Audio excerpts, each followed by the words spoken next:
The engagement banquet is tomorrow. Be careful. I know, Wanchio. Han Lang, who is she?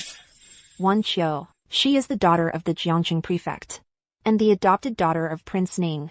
Compared to a wild girl like you, her status is 100 times nobler. Why aren't you greeting her? You have no manners. I'm sorry, Miss Bai. Han Lang, you look so dashing in these clothes today. Truly magnificent. You have good taste. You know how to pick clothes.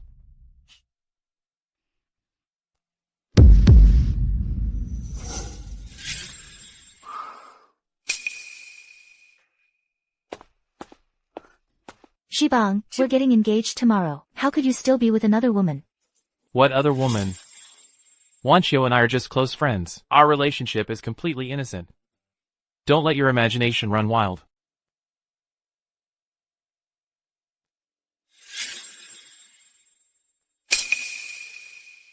Fengling, my Han family is, after all, a prominent household. And you come from a humble background. If I hadn't insisted against all opposition, my mother would never have let you in. From now on, you must learn to treat my mother well. Only then can you find your footing in the Han family. Don't let me down.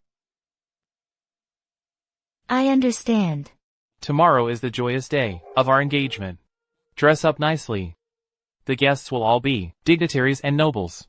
Don't embarrass the Han family. I understand.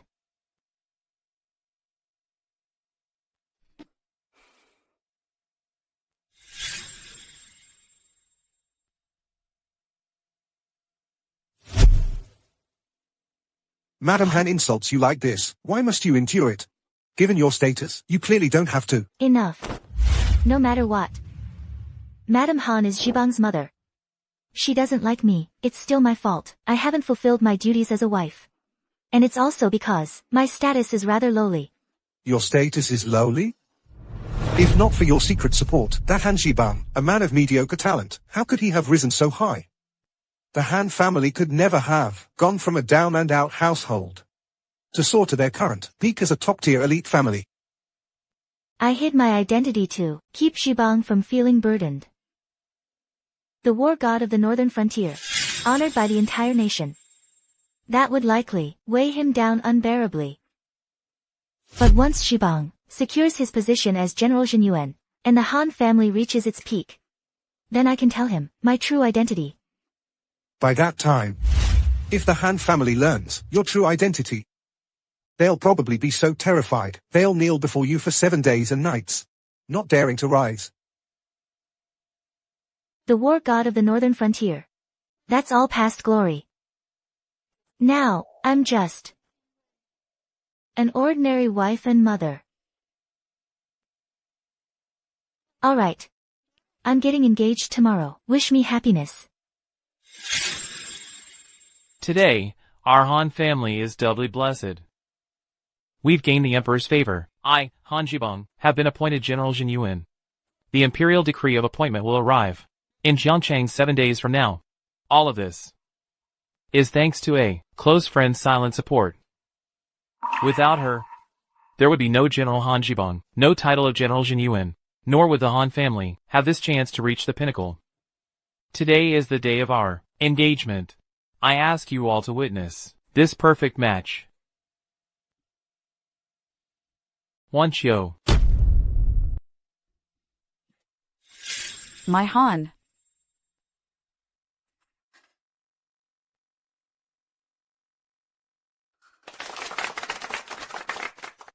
My Han. Wanchio. Without your efforts behind the scenes, my Han family would never have had this opportunity to rise to the top. My General Jinyuan seal is partly yours as well. My Han, your success today is partly due to my support behind you, but also thanks to your own capabilities. So all of this is what you deserve. She's the daughter of Prefect Bai. She even has Princess Ning as her godmother. Han Jibang was appointed General Jinyuan. He's going to serve under the war god of the northern frontier. They are truly a perfect match. A union of equals. The Han and Bai families are indeed a golden match. In the future, I'm afraid River City will be dominated by these two families. Not just dominating River City, I suspect the 12 prefectures of Jiangnan will gain another powerful clan. Sister-in-law, you and my brother are simply a match made in heaven. Han Zhibang. What is the meaning of this? This engagement banquet today was not arranged for me. What are you doing? Step back at once. Yi Fengling, you seduced and lured my Han with your looks. I couldn't be bothered to deal with you, since today is a joyous occasion. But now, you have the audacity to spout such nonsense here, trying to usurp my place and break up a family. It's truly disgusting. I seduced him with audacity. 10 years ago, Han Zhibang and I were already betrothed. Back then, your Bai family hadn't even entered River City. I was already the Han family's fiancé. You, Bai Wanqiu, are the shameless one who breaks up families. You seductress. You.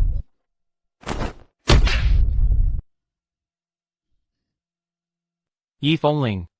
Allowing you into the Han family was already more than generous. Wanqiu and the Bai family gave me all of this. Without her, there would be no me, no title of General Zhen Yuan. The Han family would not be a top-tier family in River City. With this scene you're causing, are you trying to cut off my Han family's path to the top? Do you really think all of this today was given by her, by Wanqiu, and the Bai family? If not me, then who? You. Not bad. If it weren't for me pulling the strings behind the scenes all these years, from obscurity, how could your Han family have risen to become a top-tier powerhouse overnight? Including your position as general. It was I who personally bestowed it upon you. Yi Fengling, have you lost your mind? From the shock, my Han family became a first-class noble house through my skillful management. As for Zhibang being appointed General Zhen Yuan, that was due to his own hard work and Wanqiu's support. Where do you get the nerve to dare to boast like that? My identity is extraordinary. I kept it hidden before, because I feared it would overwhelm Han Zhibang, and he couldn't handle it. This woman has lost her mind. She's talking nonsense. What status do you have? Overwhelm Zhibang? Please. I'm the adopted daughter of Princess Ning, and even I wouldn't dare make such claims. How could a sparrow recognize a phoenix? A phoenix? That's hilarious. In this great land of Xia, only the northern frontier's war goddess can be called the true phoenix. Don't tell me you're the war goddess herself. And what if I said I am? Yi Fengling, shut your mouth. The northern frontier's war goddess is revered alongside the nation. How dare you be so blasphemous? Do you want to bring disaster upon my entire Han family? This woman is insane. She'll bring calamity to the Han family sooner or later. Today's engagement banquet has been ruined by her. Han Lang, I am very displeased. You deal with this. It's all my fault for being too merciful. That's how this country bumpkin got into the Han residence. Wanqiu. After she gives birth to my Han family's child, I'll kick her out myself. You still plan to let her have the child? What do you mean by that? Today's engagement banquet was completely ruined by you. If I don't punish you severely, how can I be satisfied? Han Zhibang, today you must, in front of everyone, make that woman miscarry for me. Otherwise, the engagement between us is off. Wanqiu. After all, she's carrying my Han family's child. Isn't that too cruel? Cruel? That countrywoman will only taint the Han family bloodline. If you want a child, I'll give you one later. Besides, she only spent one night with you, then disappeared. Now she comes back pregnant. Don't you find that suspicious? Whether that child is even yours is still up for debate. Bai Wanqiu, you're lying through your teeth. I think Miss Bai is right. Yi Fengling has a pretty face, but the child in her belly was most likely left by someone else. Brother, if that's the case, you can't be the fool who raises it. Zhibang, just get rid of that child, and our engagement can proceed. only by uniting the Han and Bai families can you secure your wealth and immense power. Even if it is your child, it's a worthy sacrifice. Besides, we're not even sure it is. Right. Right. Right. I cannot let this woman and her child ruin my plans. Han Jibang. Even a vicious tiger wouldn't eat its own cubs. Whether this child is mine today is still uncertain. Han Jibang, you are the only man I've ever been with. How could I? Even if this child is mine today, I won't let it be born. I am determined to marry Bai Wanqiu.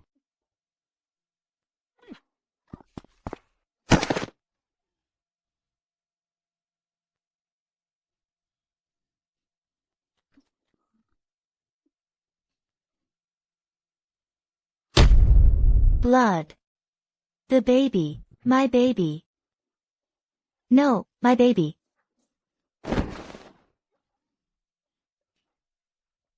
I'm begging you. Help me.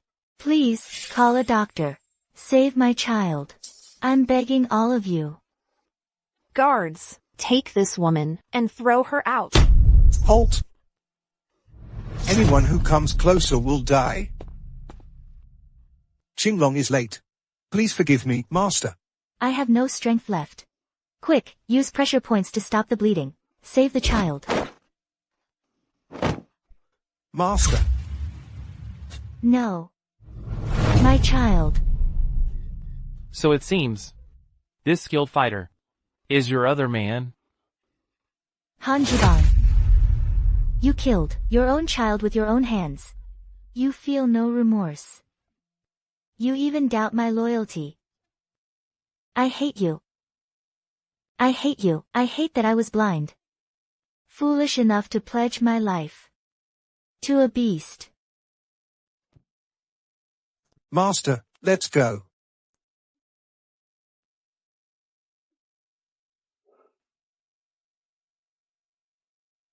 Members of the Han family, count on your fingers how many days you have left to live. Because the sky is about to fall. This is that woman's husband. How dare you threaten me? The sky is falling. What audacity! Jibong, don't be angry.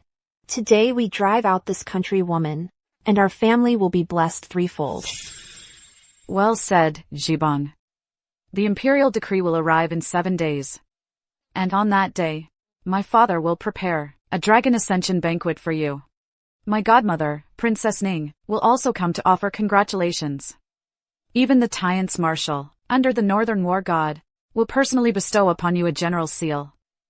And even His Majesty the Emperor will grace the ceremony with his presence. Is this true? Of course it's true. In a few days, my Jibang will ascend like a dragon. As for Yi Fengling and her bastard man, they are nothing but ants to be crushed at will. What power do they have to threaten you and the Han family? You're right. If that woman seeks revenge against me, it would be like an ant trying to shake a tree.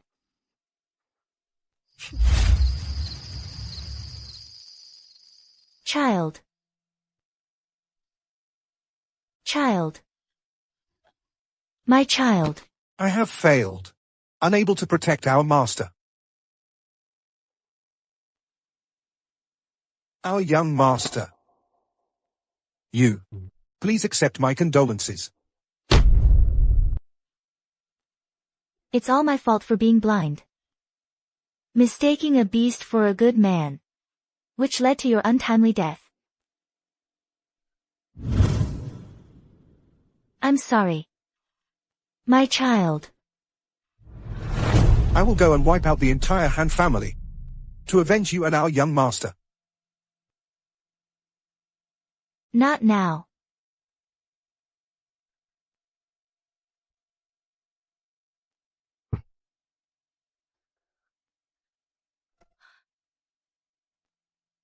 Revenge must be taken slowly. Flesh must be cut. Slice by slice. Wiping out his entire family. Wouldn't that be letting him off too easy? 7 days from now will be the day Han Jibang is in theft. And also the 7th day since my poor child's passing. When that time comes, I will make him feel the pain of falling from the highest heavens into the deepest hell. And this is only the beginning.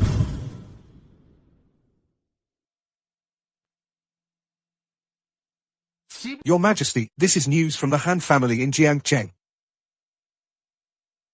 In 7 days, it will be Han Jibang's enfeoffment ceremony. Tomorrow morning, we will depart with the Tiance Marshal and set off. Whatever the matter, we can discuss it once we reach Jiangcheng.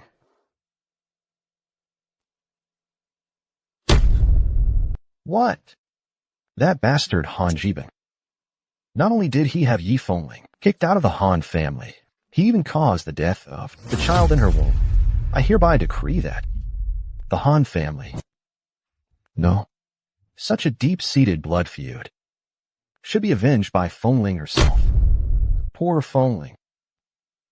She gave up everything for Han Jibang, only to end up in such a miserable state. If she had chosen your Majesty back then, she would have been the Empress long ago. Why would she have had to suffer at the hands of that vile scoundrel? Fengling was just betrayed by the man she loved. And she lost her child. I hereby decree, depart for Jiangcheng immediately. Your Majesty, aren't we waiting for Marshal Tian's? Fengling is the love of my life. She is in utter despair right now. I wish I could fly to her side this very instant to be with her. We're not waiting. Once I reach Jiangcheng, I will strip Han Jibang of his general's seal and drag the Han family through the mud. Furthermore, I will propose to Fengling in front of everyone. I want those scum to see clearly. Yi Fengling is no country bumpkin. She is a daughter of heaven. Make sure everything is well arranged. Don't embarrass our Han residents. Brother, everything is all set. Father. Your son-in-law pays his respects to his father-in-law. No need for such formalities. After today, my worthy son-in-law will be the first-ranked General Jin Yuan. In terms of official rank, you will be above me. In terms of power, you will be a key military figure. All of this is thanks to my father-in-law, and one shows good fortune. The Ascending Dragon Banquet is about to begin. Today, you are the star of the show. Distinguished guests have arrived.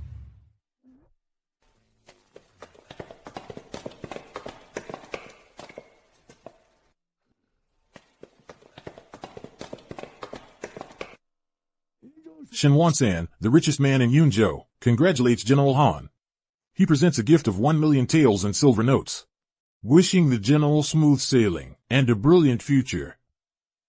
Wu Qianxian, garrison commander of Jiangnan, congratulates General Han. He specially presents a suit of golden dragon scale armor, wishing the General Marshal prosperity and victory in every battle.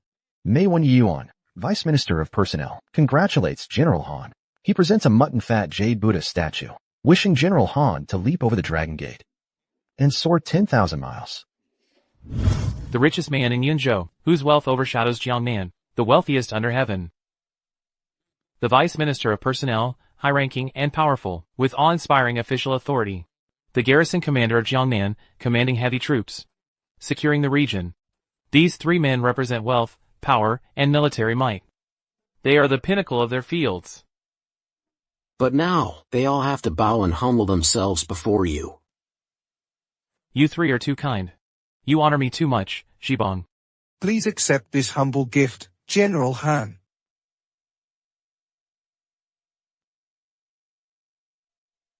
My dear Han, there's no need for such modesty. Our Bai family has long been under the protection of Prince Ning's estate. The title of son-in-law to the Bai family is already a great honor. Not to mention you, a great general of Jin Yuan. Not only are you a first-rank general, you're also a marshal of the Celestial Strategy, personally granted the general's seal. Even the current emperor will attend the conferment ceremony. Such prestige. How many in all the land can claim the same? So you see, those three coming with gifts. Isn't them over-honoring you?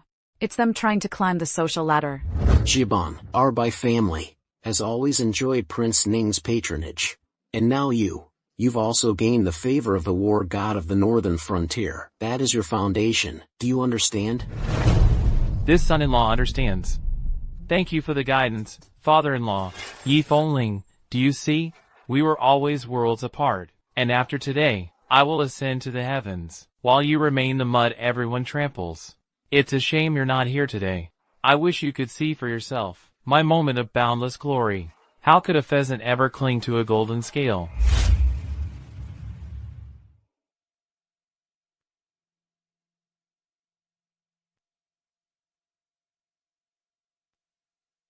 The Han household is certainly lively today. 100 times livelier than a pigsty or a kennel. You dare to come here? You subjected me to utter humiliation. And you killed my child. How could I not come to collect this blood debt? What a coincidence. Today, I have also prepared for you 3 grand gifts. Yi Fengling, the discarded wife of the Han family, offers congratulations to General Han. I present you with millions in spirit money, wishing General Han a miserable death. How did my banknotes turn into spirit money? Yi Fengling, a woman with a broken heart, congratulates General Han. I present you with a burial shroud, wishing General Han to die 1,000 deaths. My golden armor. My jade Buddha, how did it become a memorial tablet? Yi Fengling, a mother who lost her son, also congratulates General Han, wishing General Han to be destroyed by heaven and earth. Today is the 7th day since my son's passing. Everyone in the Han family, kneel. You will keep vigil for him for the rest of your lives. Or face execution. Today's Ascending Dragon Banquet is my investiture ceremony. Soon, the Princess of Ning will be our guest.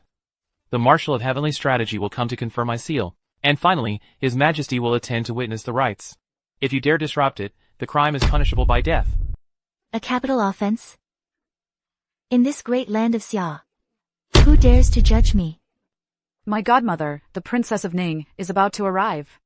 Get this woman out of here. Don't let her dirty her eyes. You woman, all you can do is run your mouth. Guards! Beat her to death with clubs.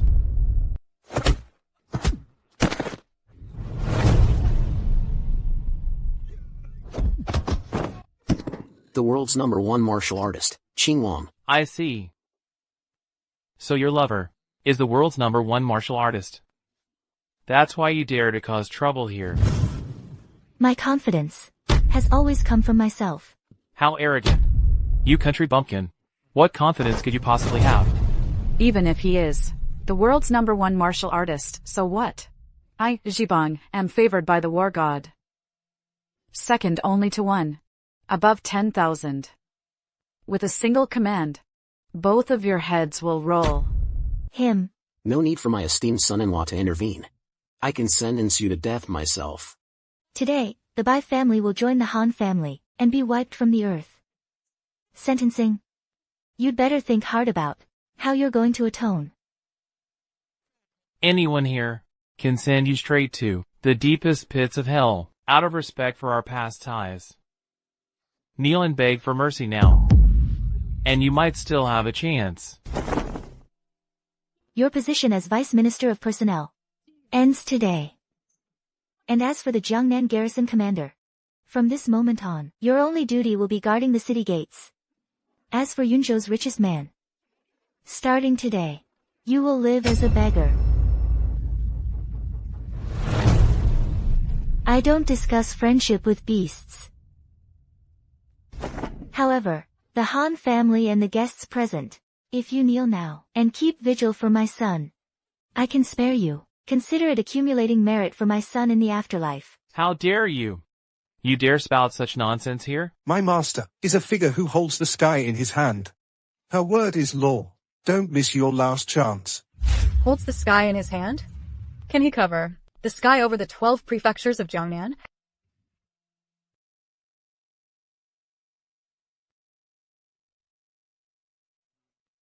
Godmother, you've finally arrived. Prince Ning is the current emperor's uncle. He is also the de facto ruler of the 12 prefectures of Jiangnan. Bai Wanqiu's mother was once a wet nurse in Prince Ning's mansion. She was quite favored. Later, Bai Hong relied on Prince Ning's mansion to become the prefect of Jiangcheng. Bai Wanqiu even recognized Prince Ning's consort as her godmother. You dare cause trouble here? How audacious. Quite the bold talk. Say it. Let this consort see what you're made of. If you can't say it, today this consort will make you regret being born. What kind of backing could she possibly have? She's nothing but a country girl who seduces men. She looks so calm and composed, as if she really does have someone behind her. So what if she has backing? With Madam here today to oversee things. Even if she has someone, it won't do her any good. That might be going too far. Within the entire territory of Great Xia, looking around, the only ones our Ning royal mansion are wary of are the Marshal of Heavenly Strategy and the Northern Frontier War God behind him. Today, the Marshal of Heavenly Strategy is a guest of honor at our Han residence. As for the Northern Frontier War God, he is a vital asset of the Great Xia Nation, its pillar. That goes without saying. So, who else can you rely on? Could it be the current emperor himself? I've said it before. The only one I've ever relied on is myself. So you're just a crazy woman spouting nonsense. You're promiscuous, unfaithful, got pregnant. That's being wanton. Parasitizing the Han family, destroying another's family harmony. That's shameless. Making Han Lang take responsibility for your child, that's despicable. Don't you think someone like this is a disgrace to all women? Such a countrywoman has truly brought shame upon the faces of all women in this world. Today, I shall punish you. Your actions are devoid of any wifely virtue. You're barely even human. You belong in the animal realm. Today, I shall rip out your tongue, break your limbs, and throw you into a pig cage in the river, never to be reincarnated. A wanton, despicable woman like you should be forever nailed to the pillar of shame. The words of the Ning royal consort have truly opened my eyes. When it comes to twisting the truth, you and Zi Wanqiu aren't just godmother and daughter, it's as if you're blood related. But today, the ones who will be nailed to the rack of shame aren't me, but all of you present here.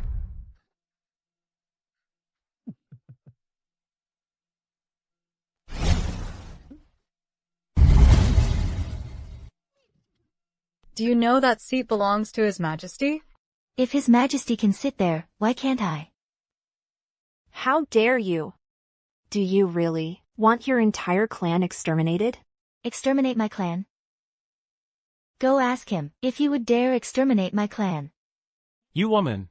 Relying on your savage lover's skills, you deliberately cause trouble. You want to ruin my grand plans. So what if he's skilled? He's no match for the guards of Prince Ning's mansion, my godmother, the Marshal of Heavenly Strategy, and the Emperor, who will arrive shortly. We beg you to take action and sweep this woman out. As long as I'm here, the sky won't fall. This woman wants to cause trouble? It won't be that easy. Guards! Take this peasant woman, cut out her tongue, break her limbs, and drown her in a river cave.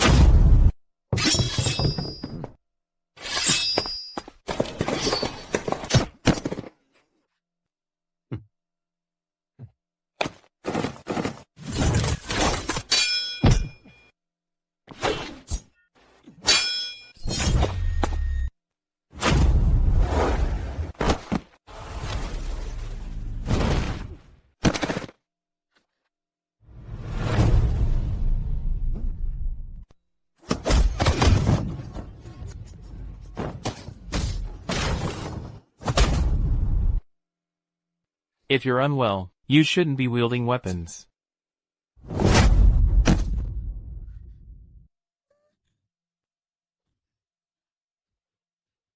Kill! Kill them! The Emperor has arrived.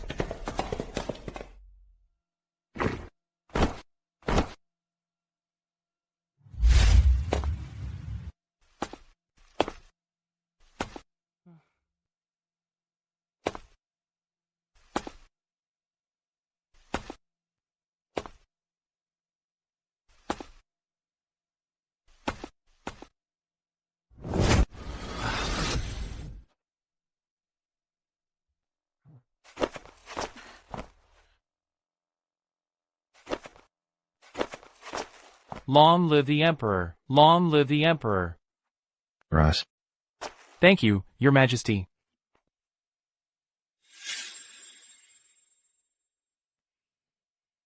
Your Majesty, I report that this peasant woman dared to presumptuously sit in your seat. Not only did she disrupt the ceremony, she spouted wild words, showing contempt for Your Majesty. Her crimes warrant execution. We implore Your Majesty to punish this woman. Please, Your Majesty, punish this woman. Well, crimes warrant execution. Do you know? Feng Ling is not letting me reveal her identity. So that's it. Feng Ling wants this ceremony to continue. She wants this Han Jiba to reach the peak, to be placed high above, and then to be suddenly cast down and shattered to pieces. Your Majesty, although this woman is treasonous, she is, after all, just a lowly peasant woman. If it's inconvenient for you to act, Prince Ning's mansion can handle it. With just one word from you, whether it's being torn apart by 5 horses, or being sliced into 1,000 pieces.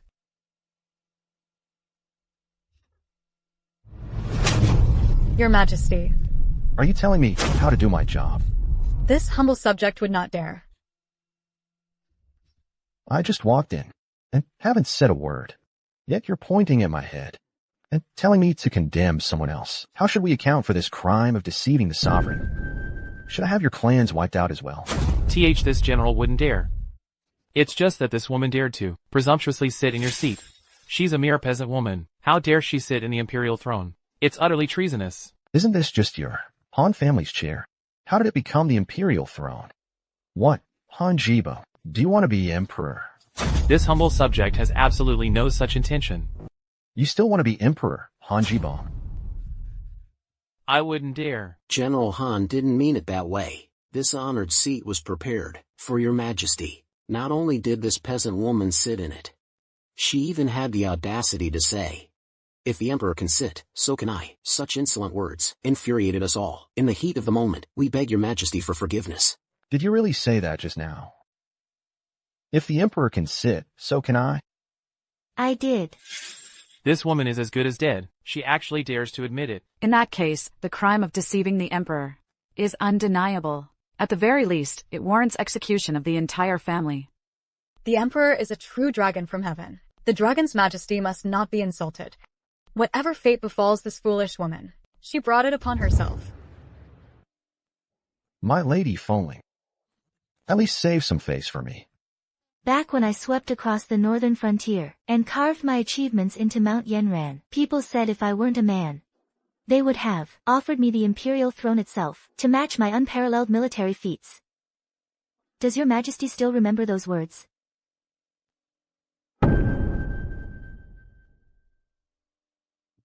I understand. I will have this woman dragged out and beaten to death with clubs immediately to uphold justice. Bastard. Your masters are speaking. Who do you think you are? Get out of here. Your Majesty, she clearly just... One more word, and you'll be charged with deceiving the Emperor.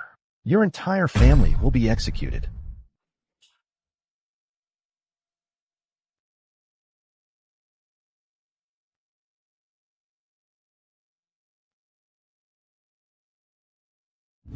It's just a chair. You're making a mountain out of a molehill. I've always been approachable. And don't stand on ceremony. It's just a chair. If nobles and generals can sit in it, so can commoners and peddlers. As the sovereign of a nation, how could I possibly hold a grudge against a mere woman?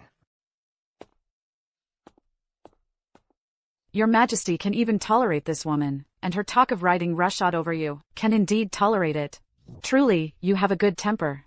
Even with your Majesty's good temper, there are limits to what you can tolerate. Just let her make a scene.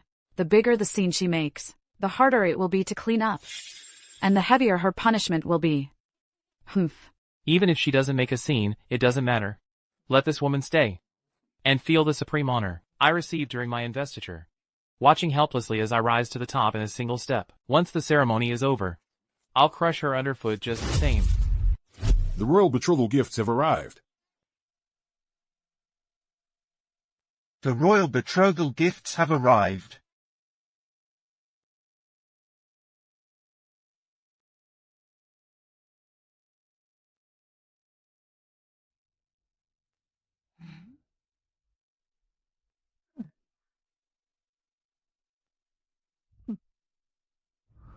Royal betrothal gifts? No, today is my, Han Jibong's, general investiture ceremony. It should be royal congratulatory gifts. Could it be delivered to the wrong place?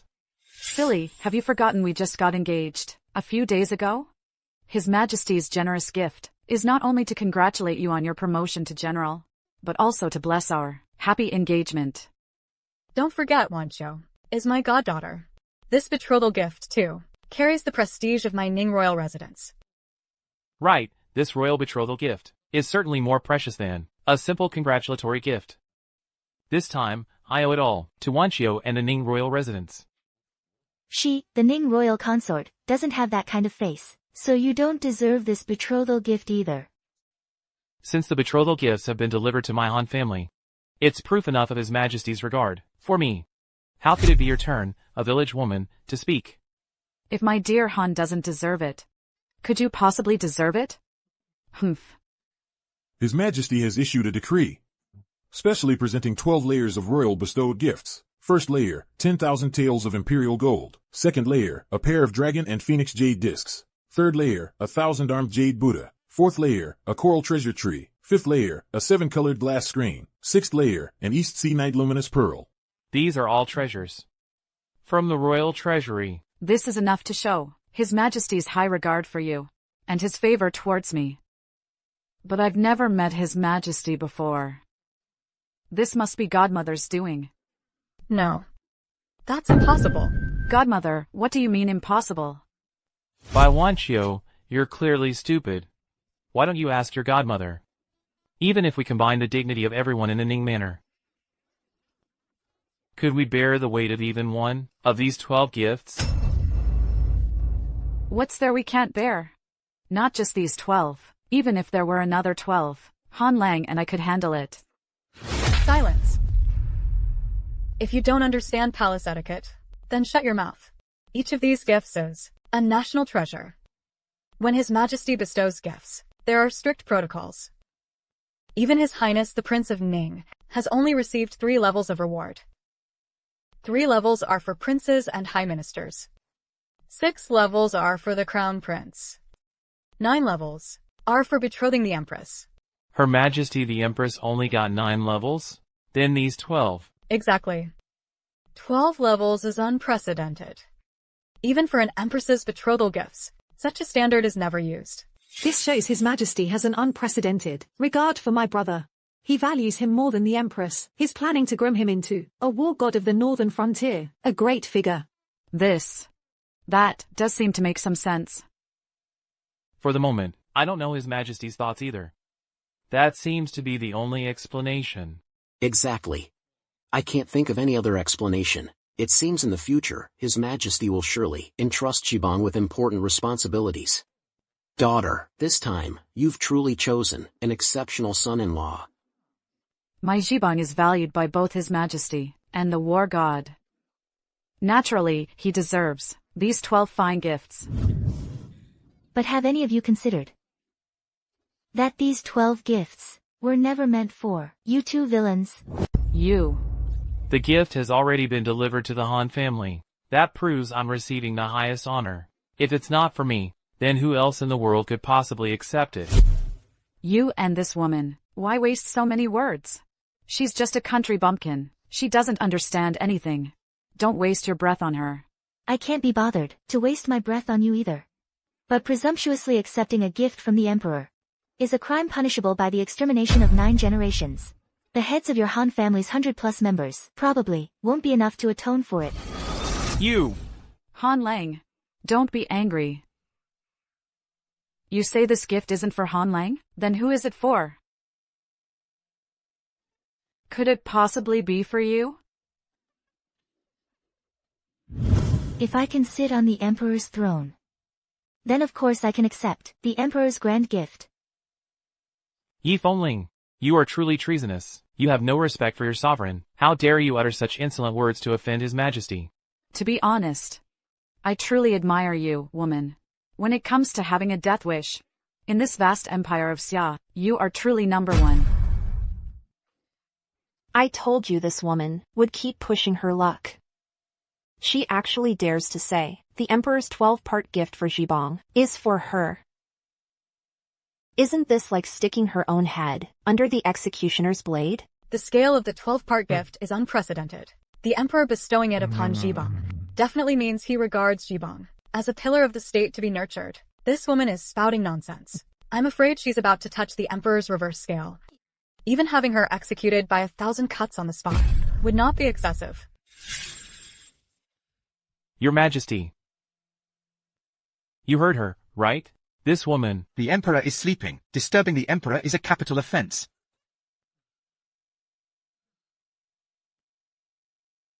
Never mind. The gift was brought by the Imperial Guard commander. Let him personally tell everyone that the gift is from the emperor. Han Lang and the imperial family are now bathed in the emperor's grace. Isn't that enough? Exactly. My brother and the Han family are now so deeply valued by His Majesty. But this woman insists on causing trouble and disrupting the ceremony. General, we ask you to state the name of the recipient. To set the record straight. Not only must the name be stated, to set the record straight. This woman falsely claimed the imperial gift, showing contempt for the law. She disrespected the Son of Heaven. She must be severely punished, to serve as a warning to others. With all due respect, His Majesty did not specify who this gift was for. Furthermore, the gift list is with General Tian Su. These 12 gifts are of great importance. As for who they're for, I, your humble servant, do not know. Perhaps you should ask His Majesty. His Majesty is weary from his journey. He is resting with his eyes closed. We dare not disturb him. We shouldn't need to ask to know. The gifts are surely for us. Today is Han Lang's grand investiture ceremony. His Majesty himself is present. These gifts, who else could they be for but the Han and Z families? Exactly. This woman is just making a scene. To take her seriously is unnecessary. The emperor's gift is a true dragon, bestowing golden scales. It's a gift for Zhibang, a carp leaping over the dragon gate. As for this sparrow from the wilds, let her chirp all she wants. Han Zhibang is ambitious but untalented. A mediocre man. Give him a dragon gate, he'd still turn into a worm. You're spouting nonsense.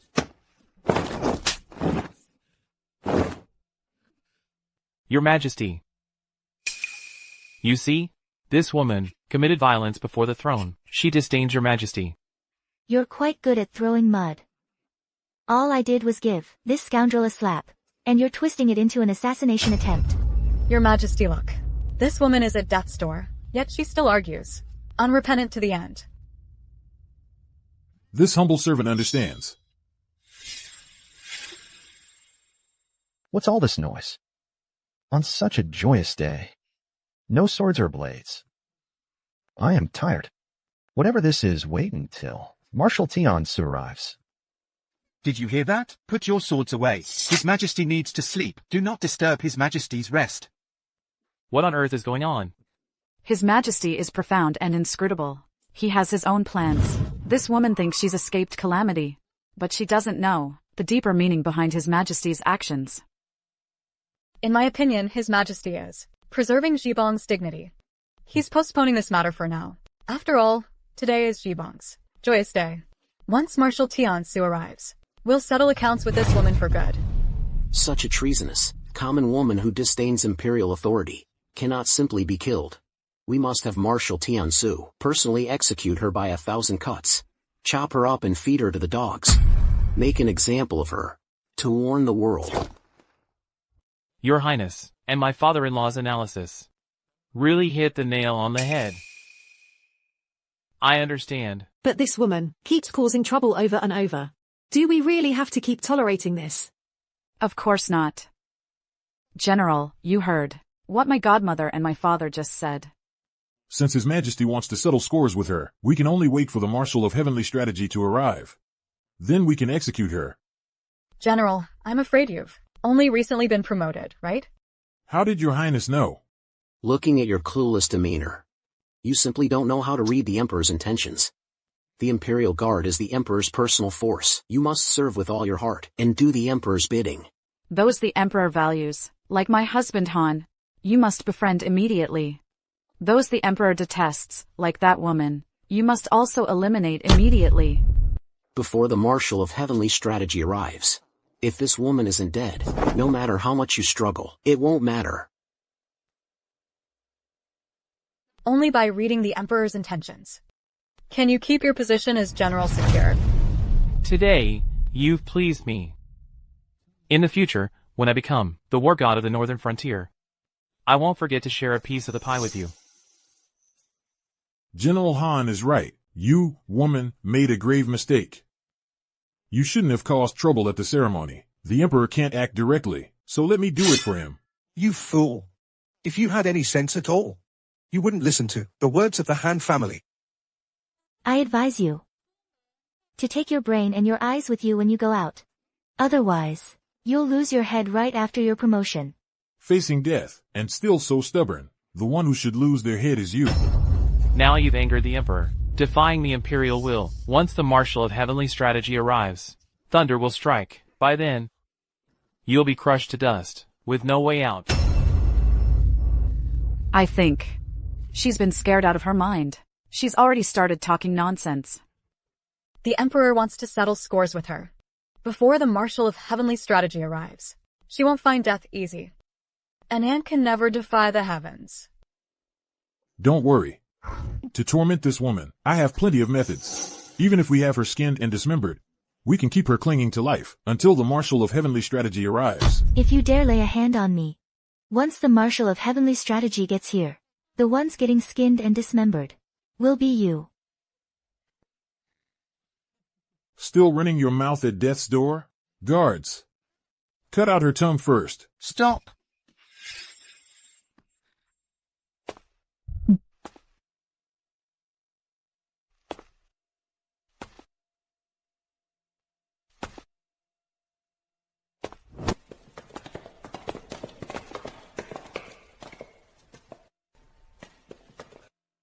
Marshal of Heavenly Strategy, you finally arrived. This woman is insubordinate and rebellious. She disrupted the ceremony. His Majesty orders you personally to execute this woman. Please act immediately. Execute this peasant woman. No hurry. The investiture ceremony is more important. Right. The investiture ceremony is more important. You woman. You've bought yourself another incense stick's worth of time. And I congratulate you. You finally reached the pinnacle. Your time is up. Now you want to beg for mercy? Too late. Han Lang. No matter how high you soar in the future, I will always be by your side. With the Han and Bai families united, in the future, we will surely become a millennium-old clan in the Jiangnan region. With the protection of my Prince Ning's estate, and His Majesty, and the favor of the Northern Frontier War God. What is the mere Jiangnan region worth? In the future, becoming a top-tier clan in Great Xia is not an empty boast. You woman. With some child, from who knows where, you think you can climb into my Han family? Dream on. We respectfully request the Marshal to read the Imperial Decree. By the grace of heaven, the Emperor decrees, Han Zhibang is hereby. Han Zhibang is hereby appointed first-rank General Jin Yuan. Han Zhibang is hereby demoted to a lowly beast, to reside in the pigsty, never to be human again for all eternity. So it is decreed. Marshal of Heavenly Strategy. What's going on? Weren't you supposed to appoint me General Jin Yuan? How? how did I become a lowly beast? Yes, Marshal. This is an imperial decree jointly signed by His Majesty and the Northern Frontier War God. You can't mess around. Mess around? This decree was written by our own hand. Demoting Han Jibong to a lowly beast is also our will. Your Majesty, this joke of yours has gone too far. But, you bestowed upon me the 12-fold imperial gifts. Why then, would you issue such an order? The 12-fold royal gifts are indeed an unparalleled honor. But who said they were for you? You, Han Jibong, and the entire Han family are nothing but a bunch of swine and dogs.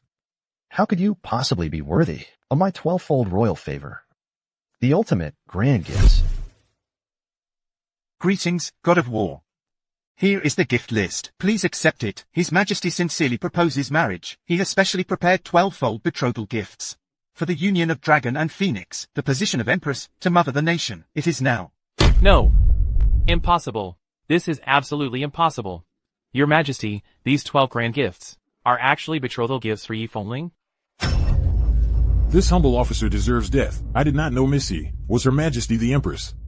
I was misled by the Han and by families. I have been most disrespectful. I beg for your forgiveness. Rise. Wait. Even for an empress, betrothal gifts are only 9-fold. How does she deserve to receive the unprecedented 12-fold? Let me tell you why. Why Fengling is worthy of these 12-fold royal gifts. In the 3rd year of Yuan Shi, Great Xia, the northern Mang invaded our borders. I led the expedition myself. The entire army was annihilated. She, alone on horseback, charging in and out 7 times. Her armor stained with blood, unstoppable, rescued me from amidst 120,000 northern Mang troops. In the 8th year of Yuan Shi, Great Xia, the southern frontier fell.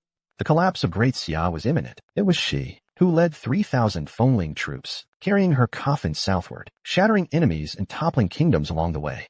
Through 70 major and minor battles, wounded over 100 times, repaying blood with blood, she preserved 800 miles of our southern fertile land. In the 10th year of Yuan Shi, Great Xia, the northern border crumbled. The black wolves rose. 300,000 wolf riders intended to seize our heartland. She built a great wall with her flesh and blood, guarded the perilous pass with her own body. With her own strength, she annihilated the elite wolf riders, proclaiming to the world, those who dare invade Great Xia, no matter how far, shall be punished. Isn't this the achievement of the Northern Frontier War God, right? Correct.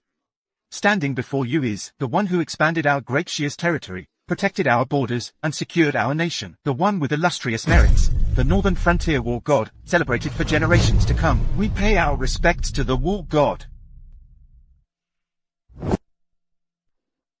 Yi Fengling, you are the Northern Frontier War God? That's impossible. I must be dreaming. I must be dreaming. My Han family actually drove away the top figure of Great Xia, the one who stands above tens of thousands. Kicked her out. And even caused her to miscarry. It's over. It's all over. You people of the Han family are nothing but a third-rate household. How could you possibly catch my eye? Even here in the Jiangnan region, you are utterly insignificant. Why don't you use your pig brain to think? If it weren't for Fengling's support, how could your Han family have soared to prominence? Let me tell you. The person your Han family looked down upon is the favored daughter of Great Xia, the beloved of my heart. If anyone dares to bully her, they will surely pay the price. Jing Yan. Thank you. But today's matter, I still wish to settle it with my own hands.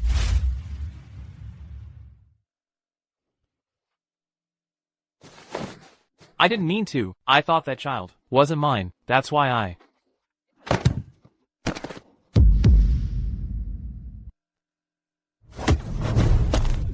Does it hurt?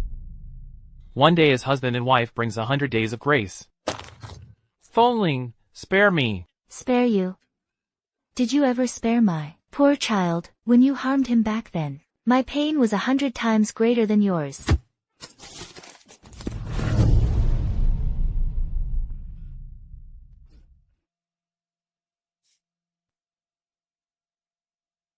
I didn't kill him. Because he doesn't deserve such a swift death. Han Jibang and Bai Wanqiu. Break their limbs, and throw them into the imperial dungeon. They shall not breathe their last. Until they have endured every one of the 18 tortures. As for the Han and Bai families, from now on, they shall all kneel in vigil and repentance, for my departed child. They shall kneel forever. Until they kneel themselves to death.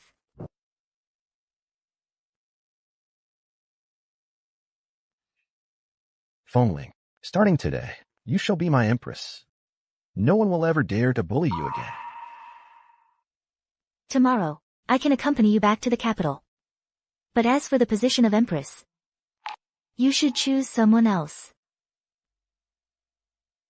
I know, that beast Han Jibang hurt you too deeply. Now you are utterly disillusioned with men. I've simply come to realize, compared to matters of the heart, the magnificent rivers and mountains of Great Xia are more worthy of my devotion. Tomorrow, I shall return to the northern frontier. To guard the border for eternity. You report, Your Highness.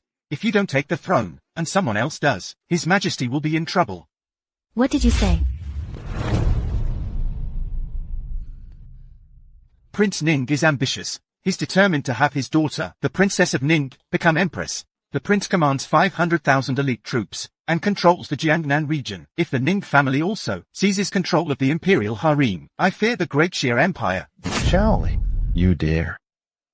How dare you, a mere servant, presume to discuss state affairs?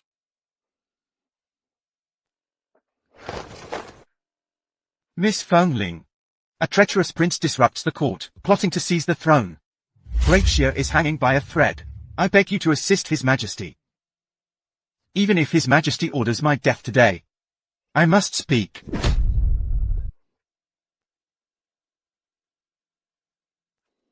You insolent servant, spoiled by favor.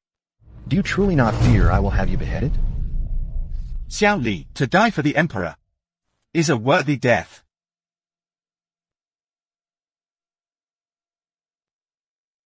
Ross.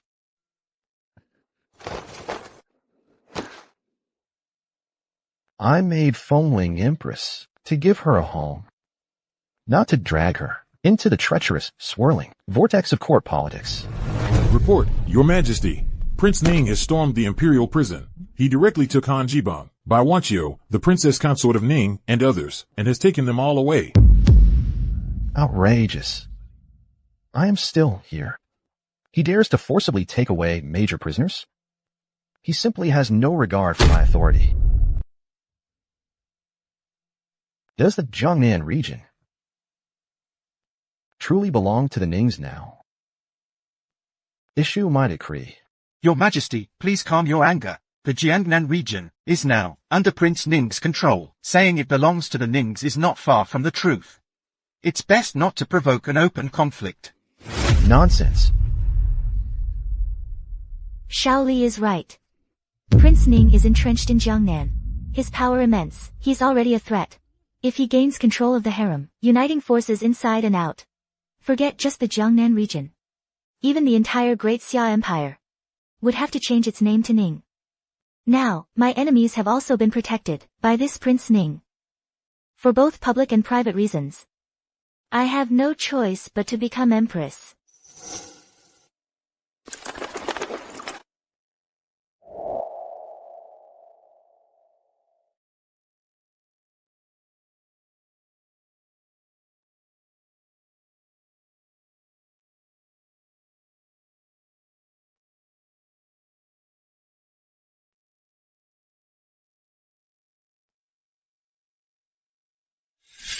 Senior brother, it's your time to appear. Junior sister, junior sister. I've been acting as pavilion master for you all these years. I thought you'd return to take over. Never expected you'd still treat your senior brother like a workhorse. What can I say? I spoil you. Immortal physician of Butterfly Valley, martial sage of the southern border. Richest man in the 9 provinces. It's your time to shine. A storm is brewing in Great Xia.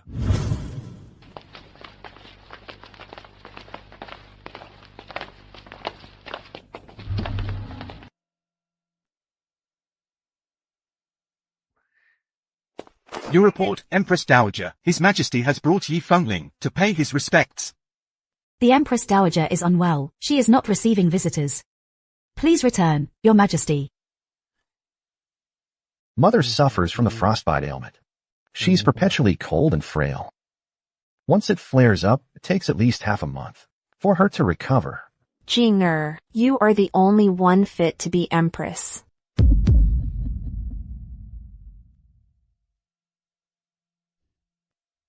Empress Dowager. She is unwell, they say. Yet Her Majesty is laughing with such vigor. This is clearly an excuse to avoid us. How dare you, a commoner, speak such nonsense? I, Yi Fengling, have fought across battlefields. I am the current god of war of the northern frontier. I am no commoner. A mere palace maid dares to disrespect me. Step aside.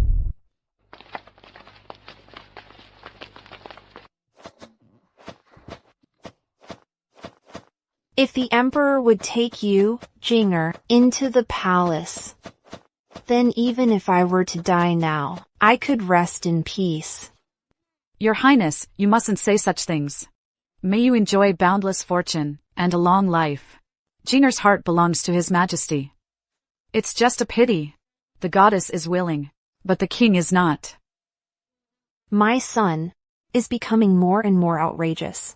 He went to Jiangqing and directly bestowed 12 grand gifts upon that country bumpkin, and now he wants to make her empress. The dignity of the great Xiao royal family has been utterly disgraced by him. Mother.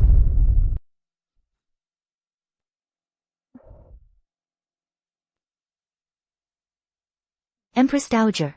With all due respect, you are mistaken. I, Yi Fengling, am no country bumpkin. I am the guardian of Great Xia's 8,000 miles of territory, the god of war of the northern frontier. Mother. So you do remember to call me mother. And you don't even know palace etiquette. You stand before the mistress of the inner palace without paying your respects, and you dare to boast so shamelessly. Mother. Please calm yourself. Your Highness, please don't be upset.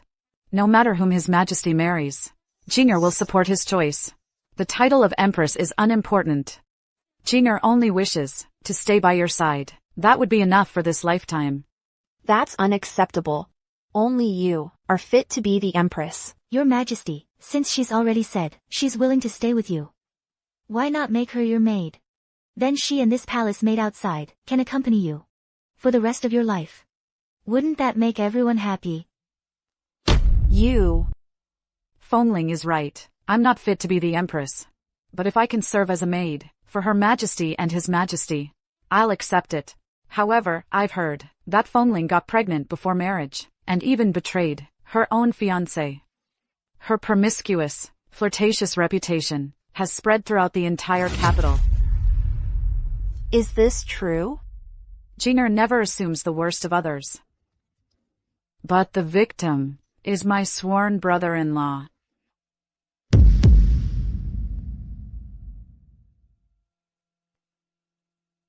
You two vile creatures, how dare you cause trouble in the inner palace?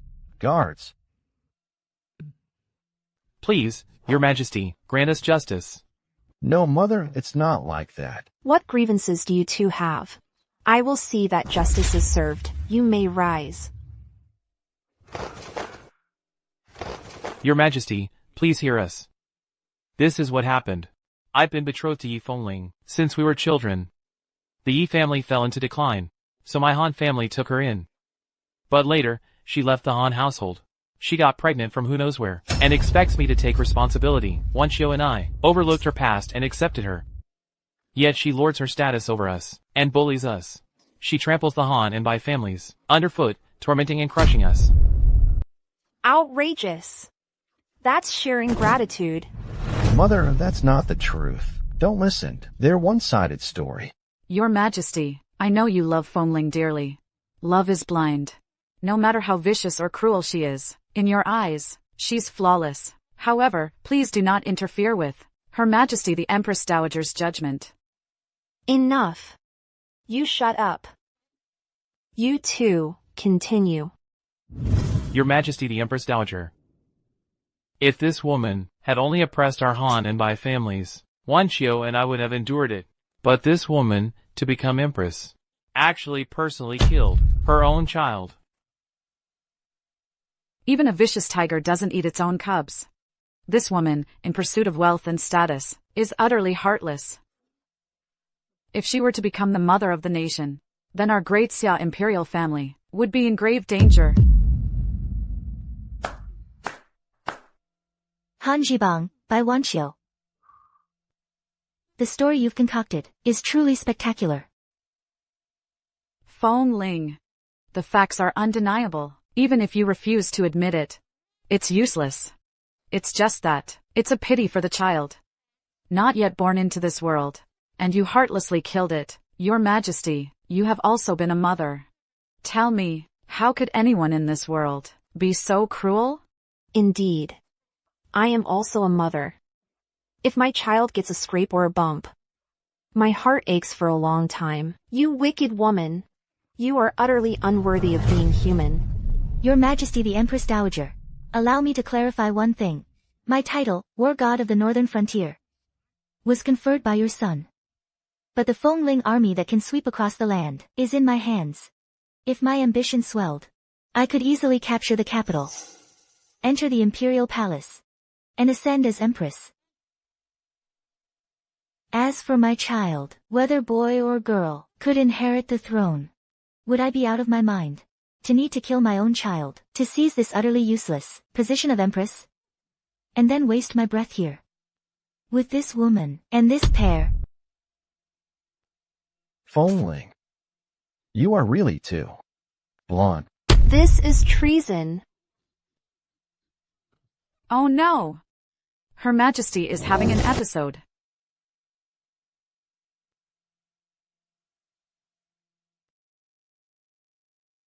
Feng Ling, I know, you have always been upright, honorable, and straightforward. Direct and to the point. But she is, after all, my mother. And in the future, she'll be yours too. Can you tone it down a bit? My mother has frostbite syndrome. She can't handle stress. This time I came to see her. It's not just her interviewing me. I'm interviewing her too. I came here this time to help her clean up the court. This position of empress is something I don't even care about. Besides, frostbite syndrome isn't some incurable disease. She won't die. Preposterous. Frostbite syndrome is a millennia-old terminal illness within the Great Xia. Aside from the medical sanctuary, Butterfly Valley, no one has a cure for it. If anything happens to Her Majesty, it'll be because of you, you poisonous woman. You'll have killed her. Your Majesty, the Empress Dowager's rage has overwhelmed her heart, causing her frostbite syndrome to worsen. She is in critical condition. She only has 3 days left. What? Dismissed. Yes, sire. Brother Emperor, look! The Empress Dowager has been killed by this Yi Feng Ling. Today she can kill the Empress Dowager. Tomorrow, she'll bring chaos to the court. First of all, frostbite syndrome is not an incurable disease. Secondly, the Empress Dowager hasn't breathed her last yet. And secondly, if it weren't for you stirring the pot with your fake sweetness, bringing that pair to add fuel to the fire, how would the Empress Dowager have such a huge bias against me, gotten so furious that her condition worsened? So, Sister Feng Ling, you mean, the Empress Dowager's critical illness is my fault? Sister Feng Ling, your way of shifting blame is truly something Jinger admires. Wipe that look off your face. Disgusting. You dare hit me? Brother Emperor, look! I hit you, so what? Do I need to pick a special day? You're lucky this is the palace. If this were the battlefield, your pretty head would be on the ground to enforce military law. Yi Feng Ling, don't you dare act so arrogantly. Humph. Uncle Prince Ning, how did you get here? The Empress Dowager is gravely ill. How could I not come? Her Majesty the Empress Dowager treated my Jinger as her own. When I heard she was gravely ill, I spent a fortune to invite a physician who can cure the frozen chill syndrome. Greetings, Your Majesty. The top physician from Zhongnan. Huake. Physician Hua Ke is not only a renowned physician from Jiangnan, but also hails from the sacred medical land, Diegu. He is even a disciple of the medical sage of Diegu, Zhang Ben Chao. This time, we owe it all to Uncle Prince Ning. To share your majesty's burdens, is this prince's duty. However, I've heard that the Empress Dowager's grave illness was caused by someone who committed treason and defied their superiors, enraging Her Majesty and triggering her condition. That's right. The Empress Dowager looked down on her for her lowly background, so this woman maliciously retaliated and provoked Her Majesty's illness. Now the situation is critical. I beg you, Uncle Prince Ning, quickly arrange for the divine physician to save my mother. The Empress Dowager's illness is, of course, important. However, someone defying their superiors and committing treason, disrupting the inner palace, concerns the stability of the Great Xia's realm. It cannot be left unaddressed. Prince Ning, what do you mean? Your Majesty could pass the position of Empress to someone more capable of being a mother to the realm, such as my Jinger. Then strip this woman of her military authority and exile her to the southern wastes. Then Physician Hua will naturally treat the Empress Dowager. If the Empress Dowager succumbs to her illness, Your Majesty will likely be branded as one who shielded a femme fatale and caused his own mother's death. Such an act of filial impiety, if spread, would not only damage the royal family's dignity, but also shake the foundations of the state. Fine. I agree to your terms. I will make Jinger the Empress. But Fengling, I will absolutely not banish from the palace. Your Majesty, we are not using the Empress Dowager's life as leverage. It's just that this woman must be dealt with. How could the position of Empress alone resolve this? Prince Ning, don't push me too far. The military authority, right? I don't care about that. Banished from the palace, exiled to the southern wastes. That's fine by me too. But if you want the military tally, he must first cure the Empress Dowager. Otherwise, wouldn't I be paying the price for nothing? Deal. Then hurry up and save the Empress Dowager. Fengling. On the condition that he can actually cure the Empress Dowager. If even the divine physician Hua can't save Her Majesty, then no one in the capital can.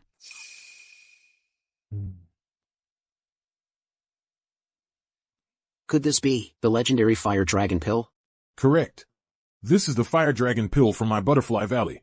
In all the world, only it can cure the frozen chill. If you give the Empress Dowager the fire dragon pill, in less than 10 breaths, she will truly breathe her last. At a time like this, you dare to curse the Empress Dowager? You are truly harboring evil intentions, vicious to the core. Yi Fengling, the Empress Dowager, is, after all, the Emperor's mother. How could you wish for her death? Fengling. We must trust the divine physician Hua. He's a quack. He can't save anyone. It would be better to let me treat her. Preposterous. I have practiced medicine for decades, curing countless difficult and complex illnesses. How dare a little girl, with no medical knowledge, question me?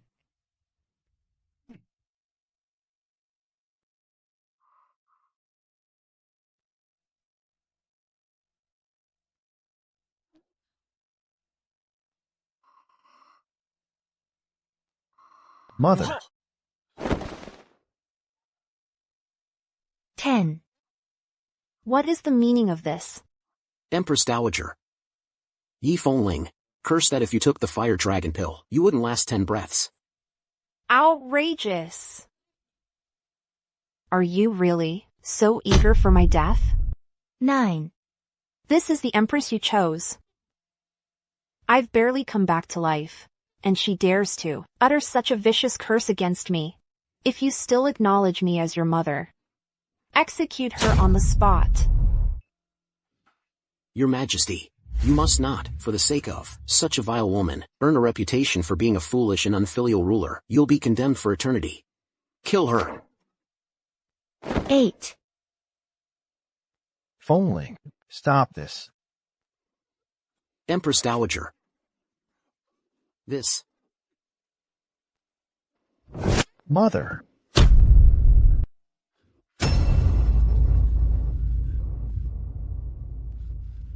Oh no, Your Majesty. Her Majesty is down to her last breath. It's all because of this woman.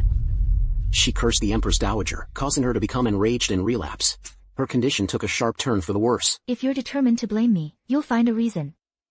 Isn't it possible that this quack's fire dragon pill is what harmed her? Nonsense. The fire dragon pill is the only correct medicine for her condition. How could it harm Her Majesty? Are you absolutely sure it's the right medicine? If you were truly a disciple of the medical immortal sect, then when you took her pulse earlier, you should have known that what the Empress Dowager has is not the frozen chill at all. It's the even more rare and difficult to treat mystical ice syndrome. You. Hey, what are you doing?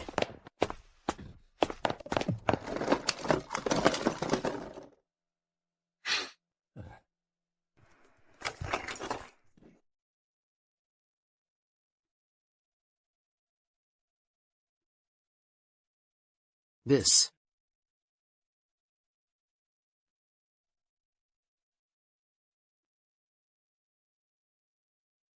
This is.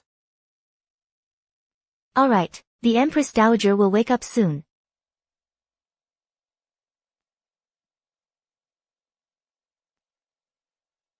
Your Majesty, it's terrible. The Empress Dowager has passed away. What? Phoneling, didn't you say it would work? A serious illness requires drastic measures. The Empress Dowager needs time to recover before waking. Yi Fengling, I really admire your ability to lie through your teeth. The Empress Dowager has already been killed by your own hands. Now you've not only killed the Empress Dowager, you've also made His Majesty a matricidal sinner for all eternity. Brother Emperor, at this point, are you still going to protect her? Guards. Yi Fengling assassinated the Empress Dowager. Throw her in the death cell. Mother. Everyone, stop. Mother, how do you feel? I have never felt so well.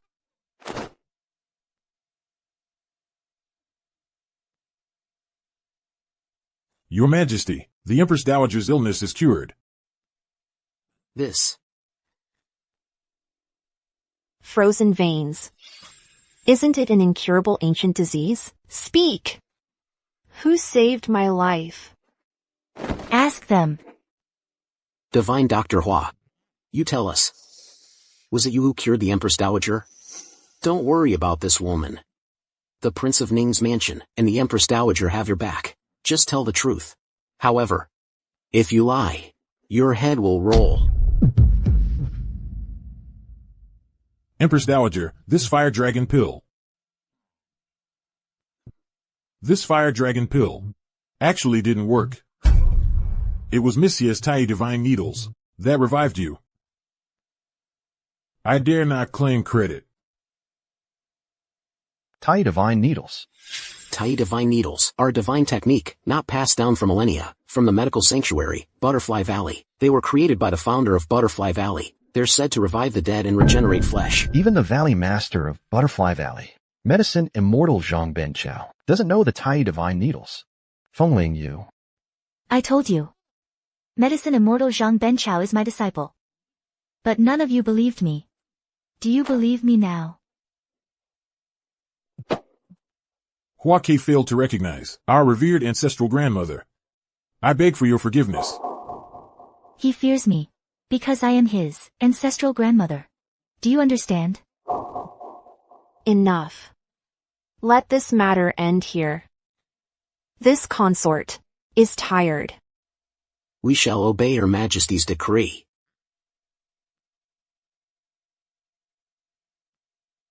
Mother, I brought Fengling here to seek your approval for her to become Empress. And you're just sending me away like this? If you refuse to approve, I won't leave. You. My son, you. Brother Emperor, the position of Empress is of utmost importance. It cannot be taken lightly. If Yi Fengling wishes to rule the inner palace, she must demonstrate the true demeanor and capability of a mother to the realm. If all she knows is fighting and killing, how could she preside over the cunning palace and pacify the 6 palaces? Jinger is right. Jing Yan. Out of consideration for Yi Fengling saving me, her disruptive behavior today will be overlooked. But letting her ascend to the Empress's throne is absolutely impossible. Unless, What are your conditions, mother? I will agree to anything. what good is your agreement? She must agree. Your Majesty. What are your demands? Please, state them. First, the inner palace is not the northern frontier. It is not a place where this woman can run wild. Wielding military power. Coarse, barbaric, and arrogant. Aren't you afraid it will disturb the peace of the inner palace? She must relinquish her military command and enter the palace as a commoner. Yi Fengling, dare you hand over your military power? Mother. The Fengling army is the sharp sword that protects our great Xia. This sword is not suitable to be entrusted to anyone else. Only Fengling can wield it. If you don't make her let go, who in the entire inner palace would dare to cross her? This is the inner palace, not a battlefield for her to fight and kill on. Your Majesty is right. The inner palace is indeed not a battlefield. Holding military power can indeed easily frighten others. Yi Fengling, if you obediently hand over your military command, you will naturally be able to take charge of the inner palace. This military power certainly cannot be handed over to those with ulterior motives. Mother. If Fengling gives up her army, will you agree then? To strip her of military power, I only promised her a place in the harem. Becoming empress is not that simple. Since she must be a model for the realm and rule the inner palace, she must possess the appropriate skills. Relying solely on brute strength and martial arts won't do. The beauties in my son's harem, which one of them isn't proficient in music, chess, calligraphy, and painting? Music, chess, calligraphy, painting. The harem beauties, many consorts come from learned families. Their skills in the arts are exceptional. If she has the ability to surpass these delicate ladies of the harem, I naturally have no reason to stop her from becoming empress. If she loses, she can empty the consort's chamber pots. Mother. This is blatant bullying. The harem consorts mostly come from noble families. They started learning music, chess, calligraphy, and painting from childhood. But Fengling went to the battlefield at 17, lived a life of war, fought bloody battles. What does she know of the refined arts? I choose. Music, chess, calligraphy, painting. Which one will you pick? I have a plan. Given Sister Fenling's knowledge and experience, which one can she choose? That wouldn't be a match for others? I choose all four: music, chess, calligraphy, and painting. However, I won't deliberately make it impossible. The time for this test. You may choose yourself. 10 years, 20 years, even 30 years. As long as you have the confidence, you can come to me for the test anytime.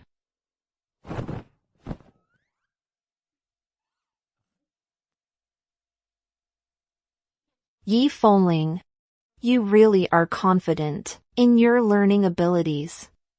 You studied music, chess, calligraphy, and painting for a year, and you dare challenge the entire harem? Actually, just one day.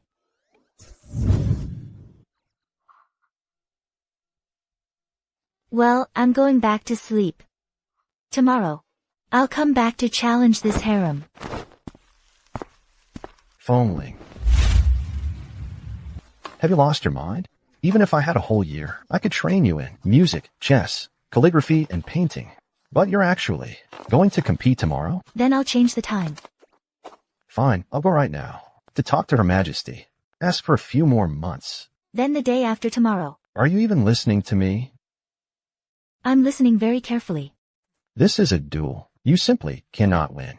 If you lose, you'll lose your military power. You won't become empress. In the harem, you'll be devoured alive by those concubines. You're not wrong. Well, Then how about you divorce all those concubines and marry only me? This harem is not my harem alone. Taking concubines isn't my decision either. 3,000 beauties in a harem, countless concubines. There's no romance behind it, only court politics. Alright, don't be nervous. I know it's hard being the emperor. Just kidding. But you don't need to worry. I told you. Whether it's in the harem or on the battlefield. If it's a battlefield, I will win. In this harem, you can't use your strengths at all. Your martial prowess. You went to war at 17. What you're facing now are young ladies who started learning music, chess, calligraphy, and painting from masters at 6 or 7. I went to war at 17. Then do you know what I was doing before I was 17? Where were you before 17? Where? Why don't you tell me where? This Yifengling treats the harem like her northern frontier where she can charge recklessly. Ridiculous. That woman is all brawn and no brains. In the end, she'll just be a plaything for others. The people invited this time, including myself, are all exceptional in the 4 arts of music, chess, calligraphy, and painting. Before entering the palace, Consort 1 was already the top Go player in Daxia. Consort Shu, at the age of 10, studied under one of Daxia's 10 great musicians. By 20, she had surpassed her master. Consort Li, her father is Daxia's great calligrapher, Oyen Lu. As for my Jinger, she is the last disciple of the sage of painting, Xia Daozi. How can Yifengling possibly win? Once Yifengling loses within the harem, we can do whatever we want with her. Her influence is vast, and her martial arts are formidable. If we drive her out of the palace, it would be harder to deal with her. But if we keep her inside the palace, traps and hidden arrows will be waiting for her. The harem is far more dangerous than the battlefield. On the battlefield, countless soldiers protected her, but in the harem, she's all alone. No matter how capable Yifengling is. In a place like the harem, a place that eats people without spitting out the bones, we have plenty of ways to make her die without a proper burial.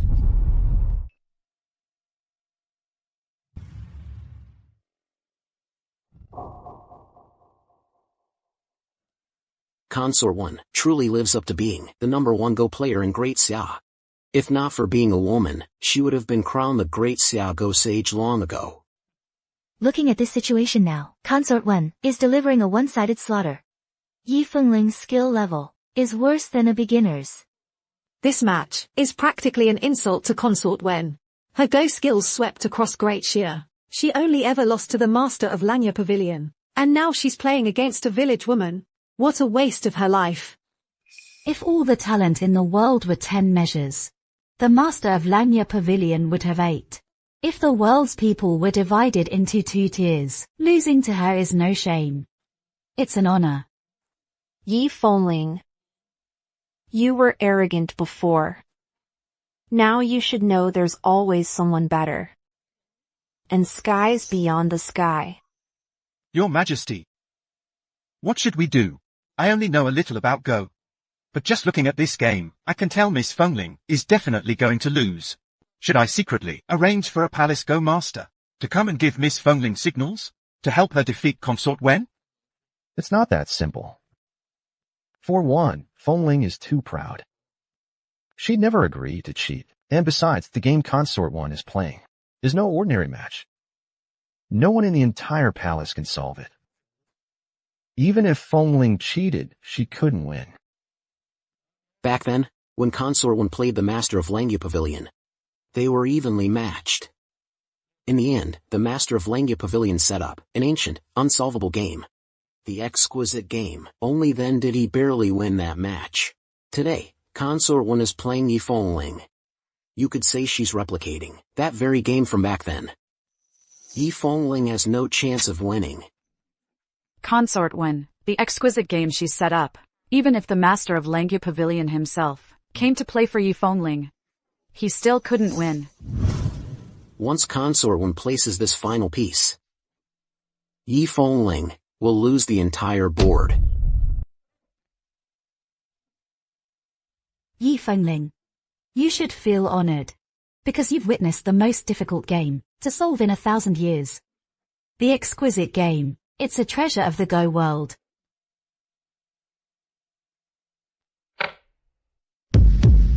You lost.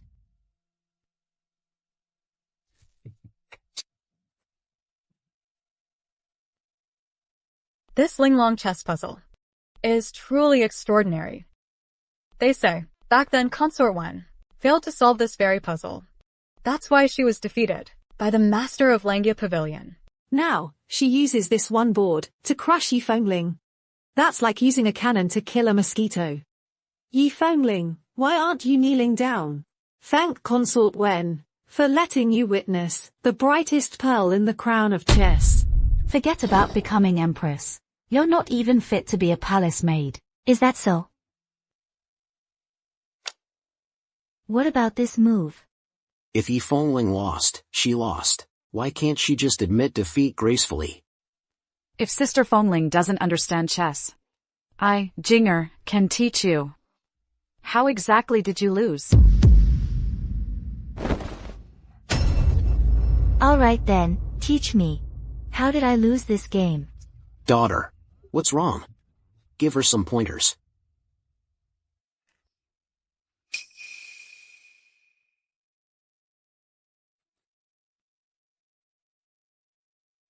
What's going on? Why has everyone fallen silent? Your Majesty, the Empress Dowager. You just need to declare me the winner. The Linglong chess puzzle has been unsolvable for 1,000 years. Even if this woman were the master of Langya Pavilion, she would surely lose against this puzzle. This is impossible. You actually broke my puzzle. This can't be. Impossible. The Linglong chess puzzle is a mystery unsolved for millennia. How is it possible that a country bumpkin like you solved it? With just one move, you brought it back from the dead. A stunning reversal. Who says the Linglong puzzle is eternally unsolvable?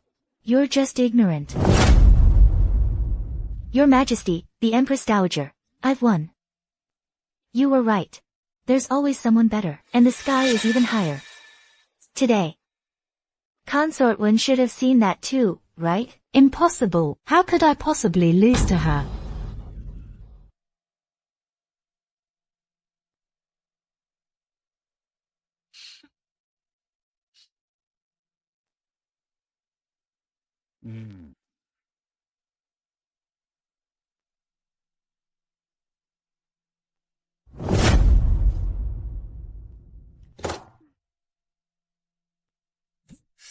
This woman is deliberately playing to the gallery. She's trying to distract Sister Consort Li. How could she possibly distract Consort Li? Sister Consort Li wields her brush with divine grace. Even if the sky were falling, it wouldn't disturb her. I think she saw Consort Li writing and realized she couldn't hold a candle to her. So she just gave up on herself. How can that be allowed? His Majesty and Her Majesty the Empress Dowager are present. Such behavior is nothing less than disrespect towards His Majesty and Her Majesty. Yi Fengling. What do you mean by that? If you admit defeat, then admit defeat. You just threw the brush. How crude and disrespectful. You have absolutely no regard for His Majesty or myself. I will punish you right now for the crime of grave disrespect. Please calm down, Mother Empress. Why did you throw the brush?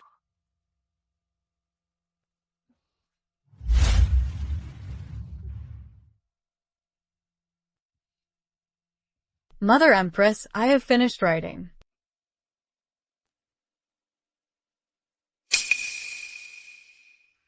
Please judge it. Not so fast. Yi Fengling hasn't written yet. Could it be that she is illiterate? If she is illiterate, then of course she can't write. A country bumpkin, a military brute, that's to be expected. Sister Fengling may be good at leading troops, but asking her to read and write is simply asking too much. since she is illiterate. There's no need to continue this contest. To preside over the inner palace and be a model for the empire cannot be entrusted to an illiterate who doesn't recognize a single character. Wait. Who says I'm illiterate? If you can write, then hurry up and do it. If you can't, then admit it honestly. If you dare deceive Her Majesty and His Majesty, that is the grave crime of deceiving the sovereign. It's punishable by death. Don't try to scare me. I didn't write because I saw no need. From the moment she put brush to paper, she had already lost. My calligraphy skill cannot be dismissed just because you run your mouth. Consort Li's work is a copy of the calligraphy masterpiece, The Orchid Pavilion Preface by Wang Shiji. Vigorous strokes, like dragons and serpents dancing. It captures 50% of the original spirit. This Wang Shiji is the pinnacle of calligraphy in the world, and the Orchid Pavilion Preface is the pinnacle of Wang Shiji's work. For Consort Li to copy it with 50% skill shows her technique is already no less than her father, Master O. Just this one piece of calligraphy is enough to look down upon the entire calligraphy world of Great Xia. Who knows what kind of ability this Yi Fengling has? To say Consort Li lost the moment she picked up the brush? Her confidence stems from her ignorance. Since this woman refuses to pick up the brush, that means she forfeits and admits defeat. We ask Your Majesty the Empress Dowager to rule. I declare, Yi Fengling loses. Wait. I didn't lose. She's the one who lost. Making a fuss won't change the outcome of the competition. Don't be in such a hurry. Wait until I finish before you start barking. I am not an unreasonable person. State your case. If you speak nonsense, don't blame me for not sparing the Emperor's face and charging you with grave disrespect. I'll sentence you to 100 court canings. Forget 100 court canings. Even if you want my head, you can have it. You said it yourself. You want a reason? Then I'll give you one. She lost because the Orchid Pavilion Preface is not Wang Shiji's. It's mine. She, Consort Li, copied my handwriting and only achieved 50% likeness. Who wins and who loses is obvious. Nonsense. This scroll was bought from the Langia Pavilion for 10,000 taels of silver. It's Wang Shiji's authentic work. How could it be your copybook? When I was 10 years old, I practiced by imitating Wang Shiji's copybooks. As I practiced, I realized I was better than him, so I wrote this Orchid Pavilion scroll. The Orchid Pavilion is the wooden hut where my martial brother lived. This Wang Shiji has been dead for over 300 years. He never saw the Orchid Pavilion. How could he have written the Orchid Pavilion scroll? My martial brother was broke and couldn't buy wine. So he tricked you all into thinking this was Wang Shiji's calligraphy. I never imagined you'd actually spend over 10,000 taels on it. Silence. The Orchid Pavilion scroll is the masterpiece of the great master Wang Shiji. It's a sacred treasure among writings. How dare you defile it?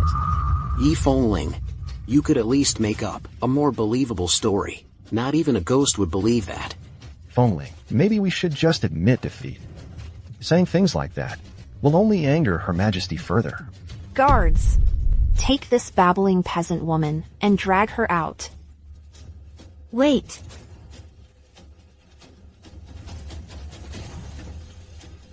What are you doing? Look closely.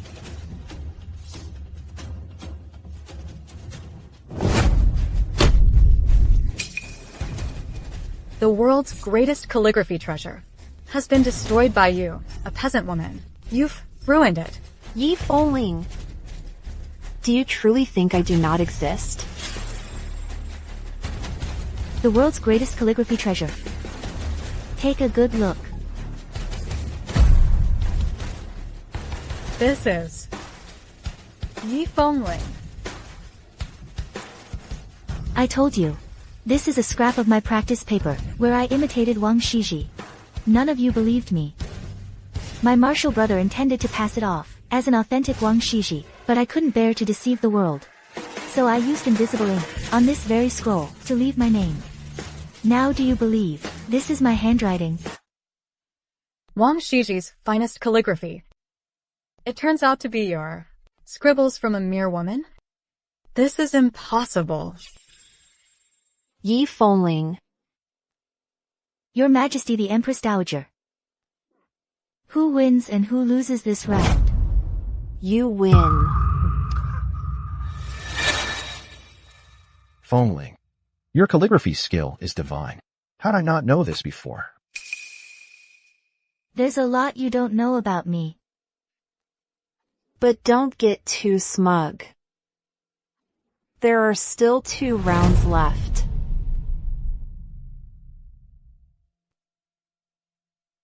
You may have beaten Consort Wen and Consort Li, but you will never beat me.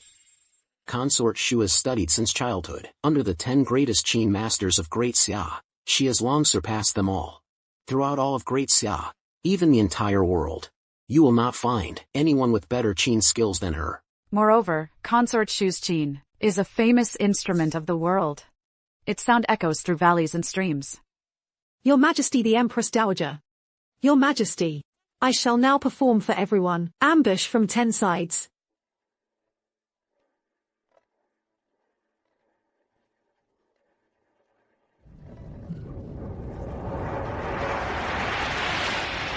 Your Majesty has some skill. Consort Shu's Qin artistry is truly peerless. Her music has even stirred celestial anomalies.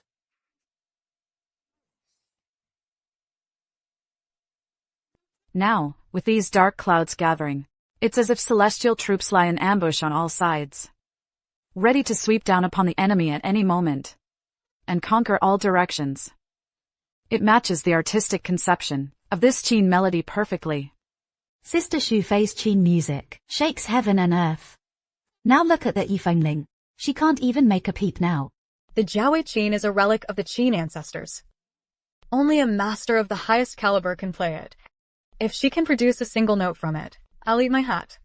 I think she can't even play a single sound. If you can't play it, so be it.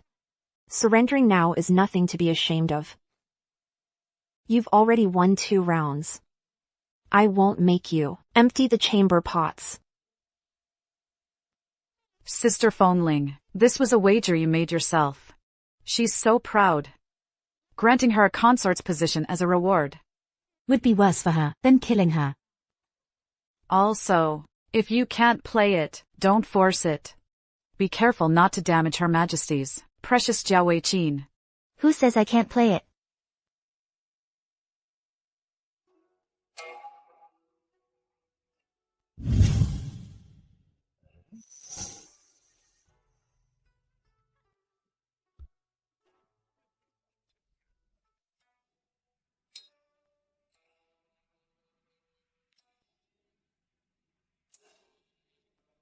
Fengling is playing.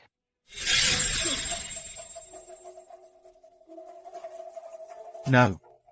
I can't hear it at all. Miss Fengling's music is completely suppressed. Even if she can make a sound, she's no match.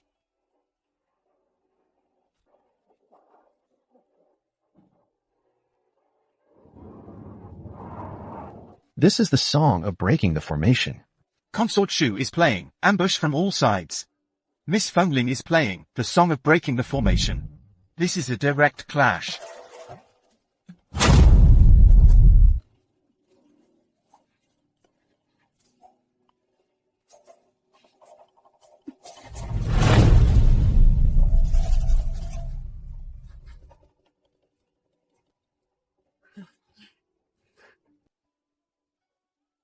Look, Miss Fengling's music has also triggered celestial phenomena. It's causing the heavens and earth to stir.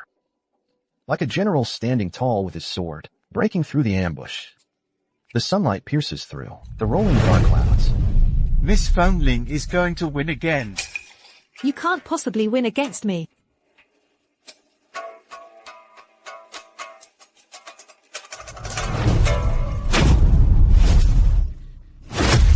No, this can't be. How is this possible? Lost again. How could this be? How could she play the Jiaowei Qin? Could it be her skill has already reached the ancient Qin ancestors' pinnacle level? Your Majesty, this Jiao Wei Qin is indeed excellent. It plays quite smoothly. So, did I win this round? Consider it your win. Mother, Fengling has already won 3 rounds. According to the best of 4 rule. I think the next round is unnecessary. This isn't a competition. It's a test of Yi Fengling, to see if she has what it takes to be Empress. We agreed on 4 rounds. Not a single one can be skipped. But Fengling has already demonstrated mastery in music, chess, and calligraphy. Isn't that enough? Prove her ability. That chess game earlier was at most a fluke, not true skill. As for the Lanting manuscript, even though it bears Yi Fengling's name, it doesn't actually prove she wrote it. As for this musical duel, we can barely count it as her win. As expected of Prince Ning, I won 3 matches in a row, but in your words, I only won 1. However, I can't be bothered to waste my breath on you. Let's continue with the 4th round. Fine. Do you know who your opponent is in the 4th round? Ning Jinger, the sole disciple of the Langia Pavilion painter. If you compete with her in painting, you stand no chance of winning. A mere painter from Langia Pavilion, who's calling her a painting sage? Sister Fengling, you can insult me all you want. But with those words, you've not only insulted my master, you've insulted Langia Pavilion itself.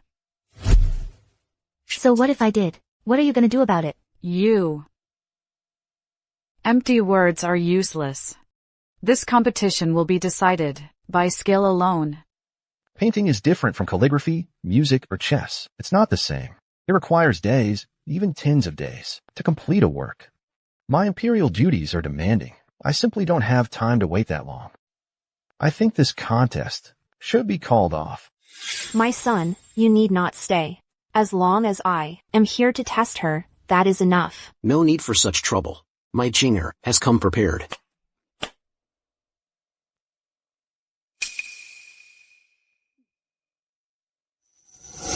This is birds paying homage to the phoenix. Indeed. Back when my senior brother painted this for your highness, on your 50th birthday, it was a masterpiece. Now, as you approach your 60th, Jinger has also painted a birds paying homage to the phoenix for your highness. Good child. Jinger does not wish to compete with Sister Fengling. I merely wish to use this opportunity to express my filial devotion. Quickly, bring out the birds paying homage to the phoenix that the Nanyang painting sage presented to me back then. Fetch it as well.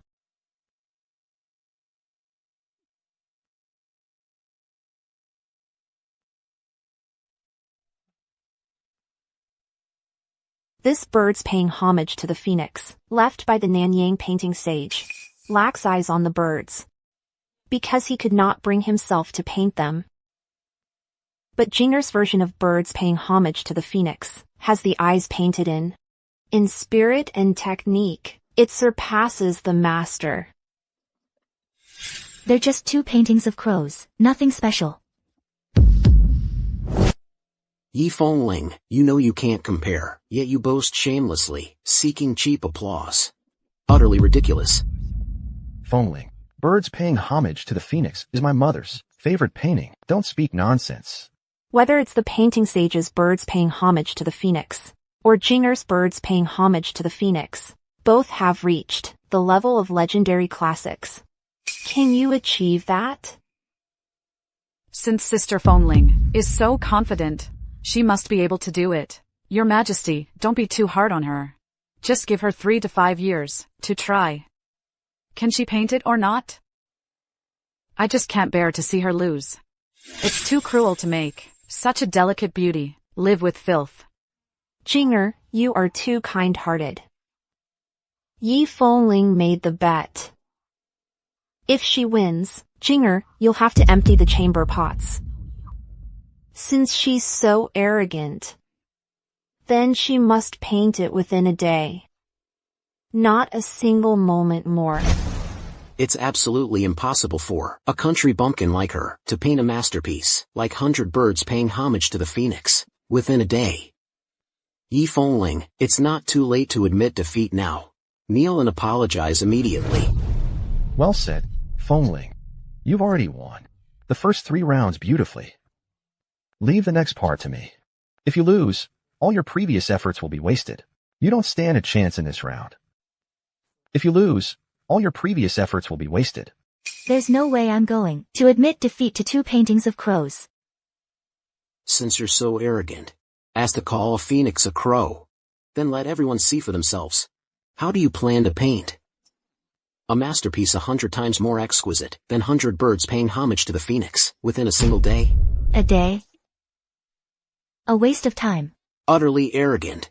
Then 2 hours. No need. Fengling. Don't you dare act recklessly. You. So arrogant. Then 15 minutes. In 15 minutes, forget painting a phoenix. She couldn't even paint a single phoenix feather. With just 1 stroke. What did you say? I said with just 1 stroke. I can make this true phoenix descend to the mortal realm.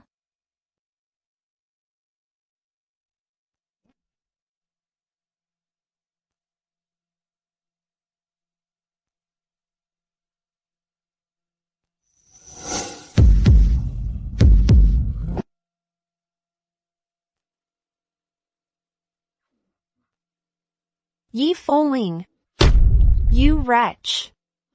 You've destroyed my most treasured painting. Fengling, what are you doing? I'm painting to remedy the flaw in the 100 birds paying homage to the phoenix painting and make the true phoenix appear. Guards, I want her beaten to death right now. Your Majesty, the Empress Dowager, look quickly.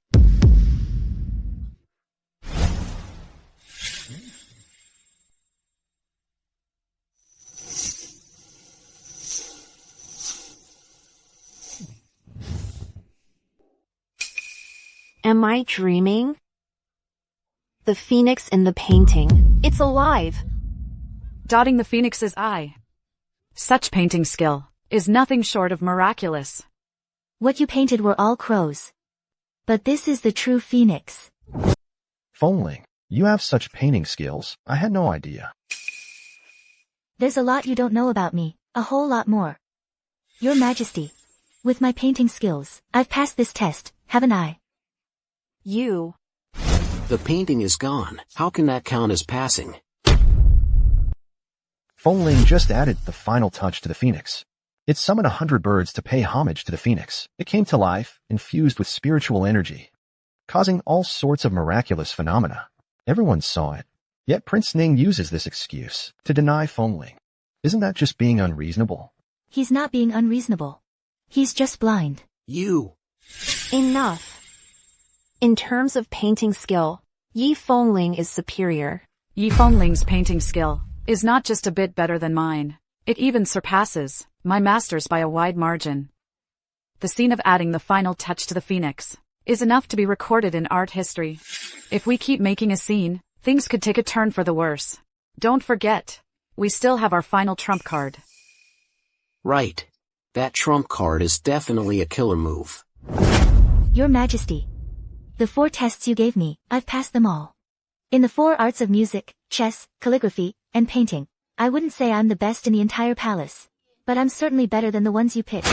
Mother, at this point, regarding the position of Empress, I think we should stop debating it. Your Majesty, wait. Although Jinger is excellent, she still can't compare to Fengling. No matter how you argue, Prince Ning, it's impossible for me to appoint Jinger as Empress. The matter of appointing an empress is of great importance. I urge your Majesty to reconsider. In terms of talent, my Jinger is indeed inferior, but the matter of appointing an empress concerns the very foundation of our state. Only one of noble fate is fit for the role. Empress Dowager, I have some good news for you. My Jinger possesses a noble fate. It is the fate of the phoenix. Paired with your Majesty's true dragon fate, it would be a match made in heaven. If my Jinger were made empress, it would be doubly auspicious. It would ensure the prosperity of our great Xia. However, if this Yi Fengling were made empress, There would be no such luck to bless us. Fate and fortune are vague and elusive. To use such things as criteria for choosing an empress is simply absurd. What does a country girl know about such matters? In life, fate, luck, and fortune are paramount. Even commoners arranging marriages consult birth charts and horoscopes, let alone the imperial family of Great Xia. Your Majesty, I know you are determined to marry Yi Fengling. But imperial marriages cannot be taken lightly. If Yi Fengling's fate is base, your union would not only bring misfortune upon you, but also endanger the Great Xia dynasty. Prince Ning is being thorough. Fate and fortune, birth charts. These cannot be ignored. Fine. So how do we assess it? Jing'er has heard that within the ancestral temple are two sacred artifacts that can directly judge one's fate. Correct. These two artifacts are the phoenix hairpin and the dragon crown. When princesses and princes come of age, they perform rites at the ancestral temple. They also use the phoenix hairpin and dragon crown to assess their fates. A princess wears the phoenix hairpin. A prince wears the dragon crown. Afterwards, their destinies will be revealed. Your Majesty, back in the day, wore the dragon crown and revealed the destiny of a true dragon. That's how he secured his position as crown prince and finally ascended the throne. Then tomorrow, we can enter the imperial ancestral temple together, put on this phoenix hairpin, and see what destiny truly awaits. My son, regarding tomorrow's trip to the imperial ancestral temple. If Yi Fengling puts on the phoenix hairpin and still reveals a lowly destiny, she will never become empress in this lifetime. She may even be unworthy of you. You are the son of heaven. You must consider the state and its future, not personal feelings. I understand, Mother. Fengling. Tomorrow, we shouldn't go to the Imperial Ancestral Temple. That phoenix hairpin is a sacred national treasure. Its judgment of destiny is never wrong. If your destiny is ordinary, but the hairpin judges it harshly, we'll have no room for maneuver. Jing Yan. Don't worry. That phoenix hairpin cannot judge my destiny. The position of empress is mine for the taking. This Yi Fengling is a country girl at heart. What noble destiny could she possibly have? Today's destiny test is where Sister Jing'er will truly be the star.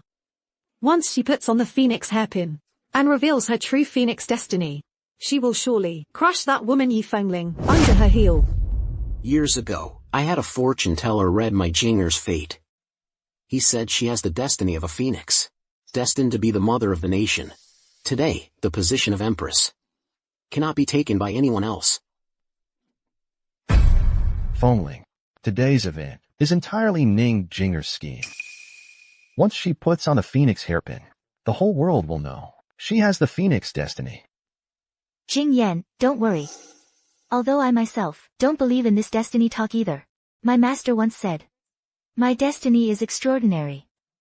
These phoenix destinies are nothing in comparison. The phoenix destiny is the ultimate fate for a woman. There can't possibly be a more noble destiny than this. Your master's words, are they reliable? My master is unreliable in everything he does, but fortune-telling is the one thing he's best at. Yi Fengling, the phoenix hairpin is here.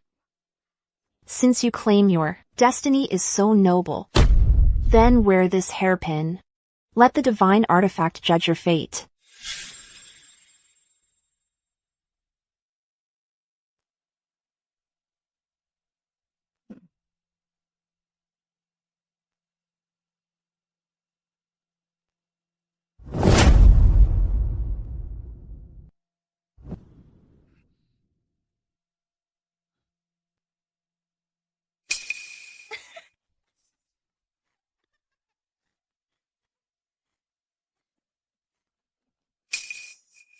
The phoenix hairpin didn't even react.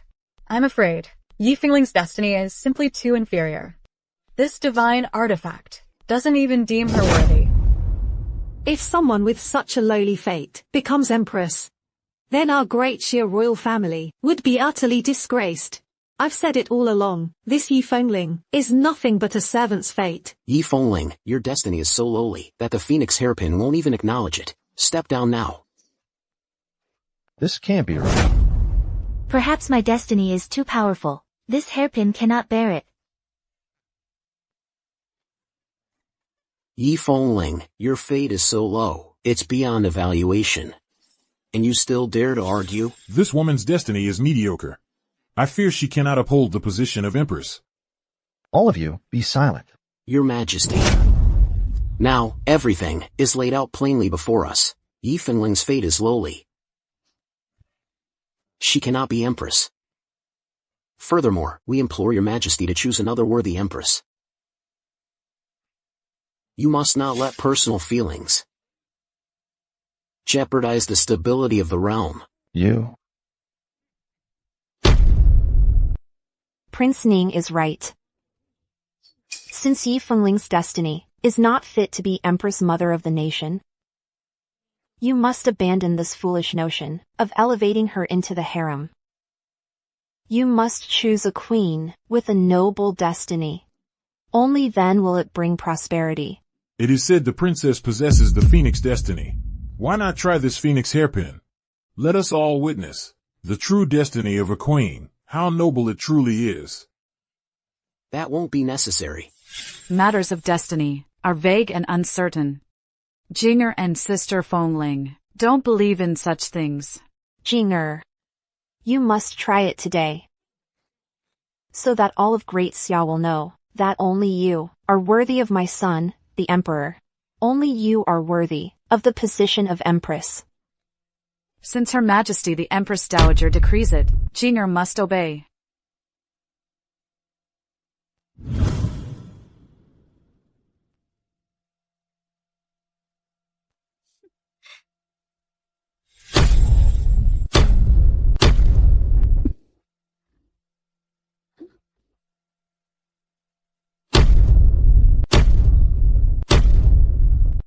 It seems this phoenix hairpin has some problem. Even when Jinger wears it, there is no reaction.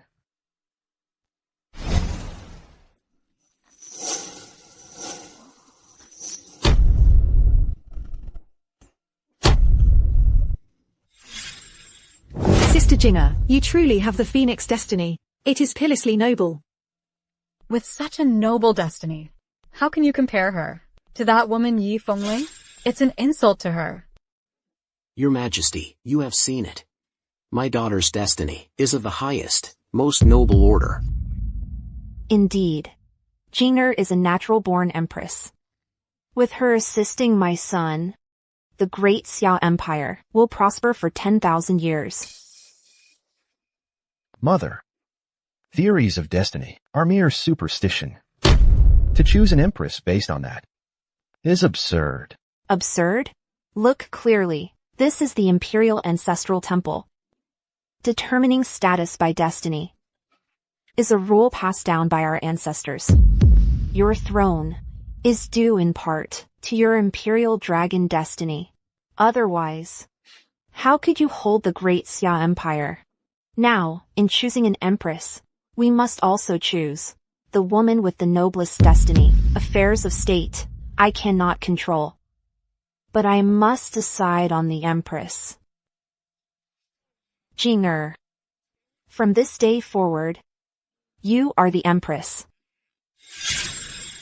Thank you, Empress Dowager. Jing Yan.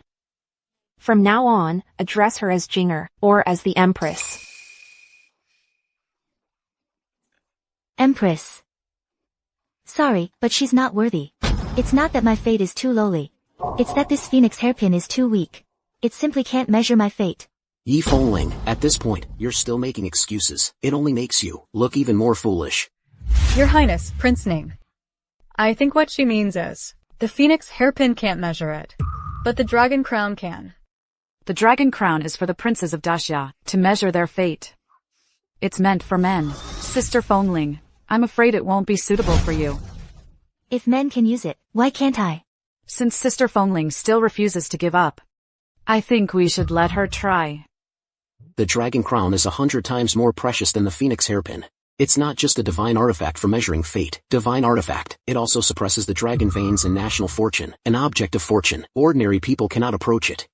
Only members of the royal family, protected by dragon energy, can get close. An ordinary person within 10 paces will be injured by the dragon energy. I'm afraid she won't even make it over there before being struck dead by the dragon crown. Does the dragon crown truly possess such power?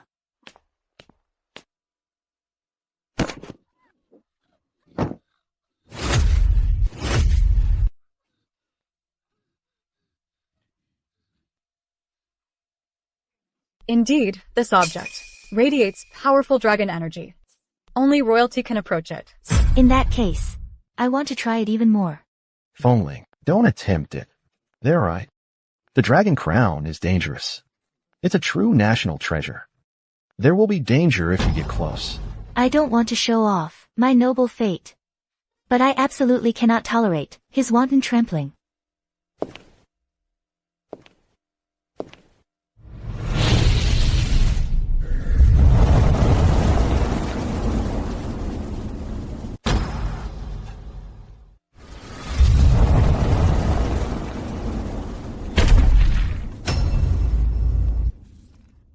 Fongling.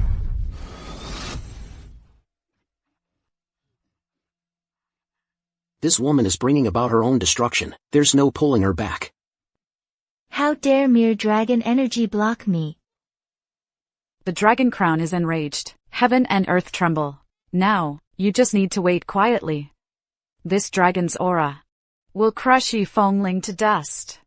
In that case, I have no choice but to lift the seal on my cultivation.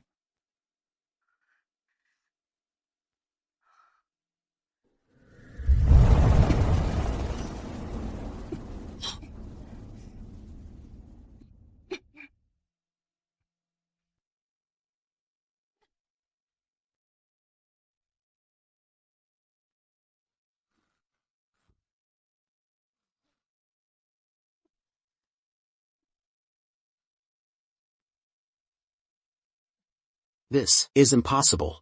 Impossible. The power of a mere mortal. How can it surpass the power of heaven and earth? So much for your so-called divine artifact. Didn't you all want to see my destiny? Watch closely.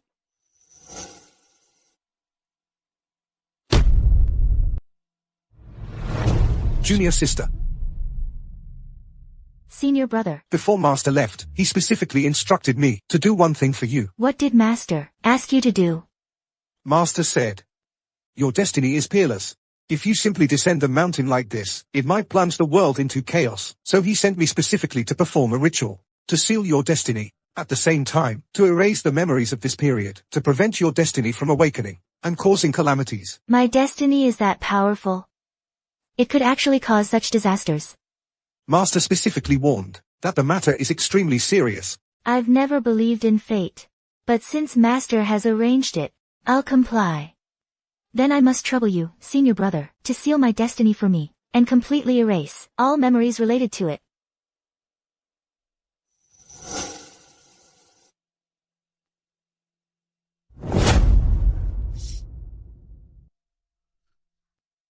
I remember now. My destiny is extraordinary. It was sealed long ago by my senior brother. It must not be easily unsealed, or it will bring calamity upon the world. The dragon's aura emanating from the dragon crown impacted the seal on my destiny and my memories, allowing me to remember all of this.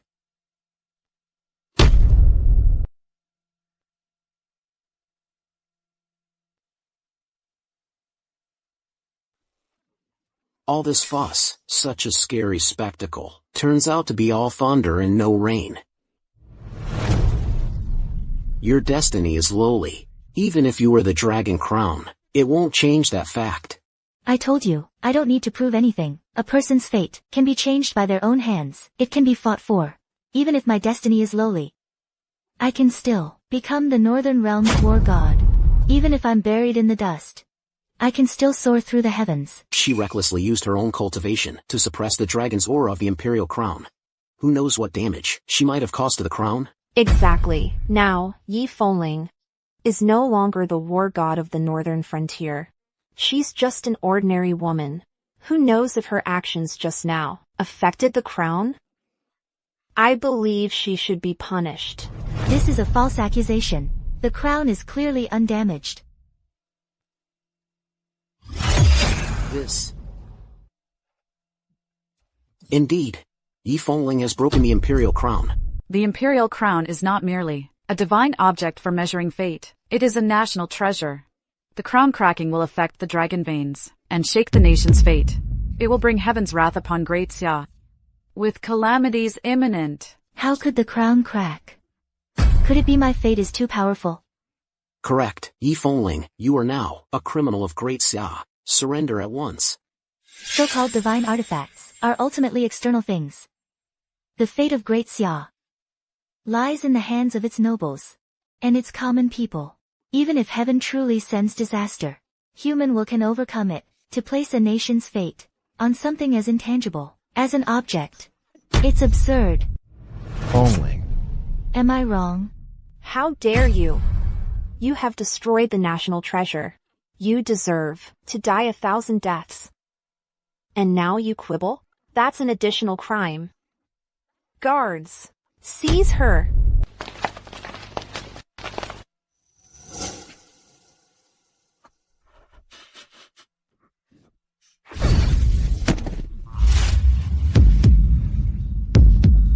Oh no. The crown is stimulating my fate. I can't hold it back much longer. This woman tampered with the crown and provoked heaven's wrath. My son, do you see now? This is what happens when you let her touch the crown. Now, the dragon's aura is in turmoil. Our Great Xia faces heaven's punishment. No. The changes in the world are not due to the crown's damage. It's because my sealed fate is about to be unleashed. You're about to die, and you're still spouting nonsense. No. The dragon crown, shattered, was just an accident. Mother Empress, why must you punish Fengling? I choose her, not because of personal feelings, but because of her excellence. She is worthy to rule the nation. Even now, you still speak for her? This woman is treasonous. She desecrated the dragon crown, shattered our fortune, and brought down heaven's wrath. If we don't eliminate her, how can we appease the heavens? Our nation's fortune has lasted 500 years. It is peerless. It must not be destroyed here. Where are the imperial grandmasters? Yi Fengling acts against the natural order, destroyed the dragon crown, and thinks she's invincible. Now she's finally reaping what she sowed. These two grandmasters are the trump cards of our Great Xia imperial family. Each one is invincible. They only mobilize when the imperial family is in gravest danger. Mother Empress, why must you do this? Brother Emperor, Yi Fengling destroyed the dragon crown, disrupted our nation's fortune, and provoked heaven's wrath. This is now the most dangerous moment for Great Xia and the imperial family. Ordinary people can't handle her. Now we must let these two masters finish her off for good. Destroying the dragon crown won't bring heaven's wrath, but if you dare lay a hand on me, you will face divine retribution. Still with this nonsense. Seize her.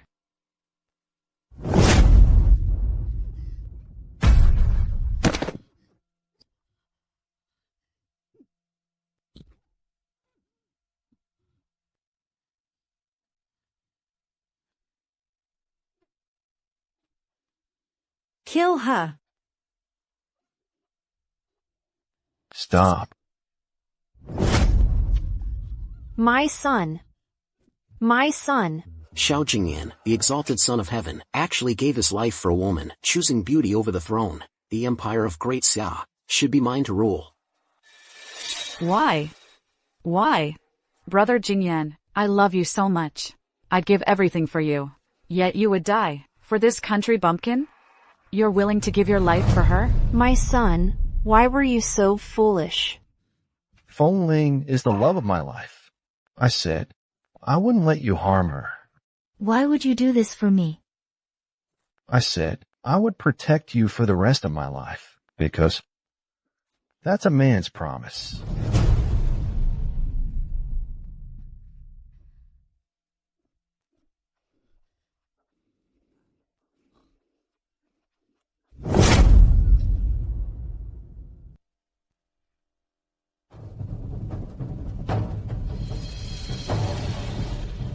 Impossible. This must be the legendary, supreme destiny. 9 phoenixes soaring to the heavens. What on earth is going on? 9 phoenixes ascending. Empress destiny. Heaven has bestowed the 9 phoenixes sacred crown.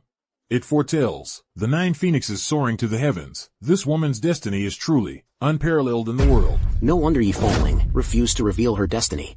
That rumor is true. What rumor? Your Majesty may not know, this 9 phoenixes soaring destiny is even more precious than the true dragon destiny. Any woman who obtains this destiny is destined to overthrow the dynasty and become empress. Brother Emperor. Then this Yi Fengling, isn't she naturally Brother Emperor's and the great Xia dynasty's enemy? She is destined to be a traitor. Then we absolutely cannot let her live. No. My son. At this point, you still want to protect this woman? If we let her live, in the future, our great Xia will be overthrown by her. Your throne will have to be given to this woman. As long as the people are at peace, who sits on the throne doesn't matter. Besides, I believe in Fengling for the peace of great Xia and the people's well-being. She would never, for her own selfish gain, start a war or commit treason. What good is your belief? This woman's destiny is fated to overcome yours. If she doesn't die, your throne is unstable. The great Xia dynasty will not be at peace either. You can kill me. But using such an absurd reason to kill me is unacceptable.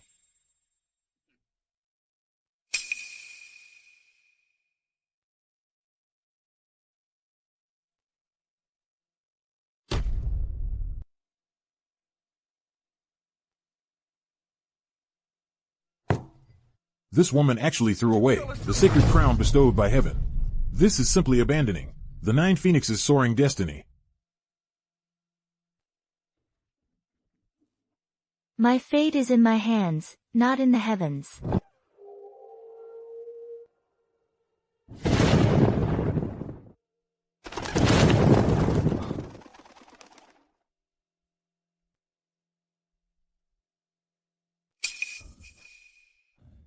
This girl actually cast aside her own destiny with her own hands. Master ordered me to seal Fengling's destiny. The talk of incurring heavenly wrath was just an excuse. He didn't want Fengling to attract disaster because of this 9 phoenixes soaring. Well, this 9 phoenixes soaring, unparalleled in the world, is also a source of calamity. This girl is born strong-willed. Even the heavens couldn't hold her back. Yi Fengling, if you abandon the 9 phoenixes soaring destiny, not only will you become an ordinary person, you might even face retribution in the future. I, Yi Fengling, have spent my life defying both heaven and man, without a shred of fear. I want to be empress, not for love or romance, nor for the power of the inner palace, but to assist the emperor, for the peace and prosperity of great Xia. Mother Empress, Fengling has proven herself. No matter who it is, no one can shake my resolve to make her empress. My son. You. I am the supreme sovereign. My Vortislav. This matter is not up for further discussion. Let's go. Your Majesty the Empress Dowager, do you truly want to stand by and watch as His Majesty makes Yi Fengling empress? My son is willing to risk his life for Yi Fengling. However, Yi Fengling is also willing to give up the 9 phoenixes soaring.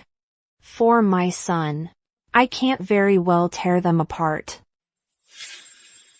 Your Majesty the Empress Dowager, only my phoenix destiny is worthy of Brother Emperor's true dragon destiny, a perfect union of dragon and phoenix.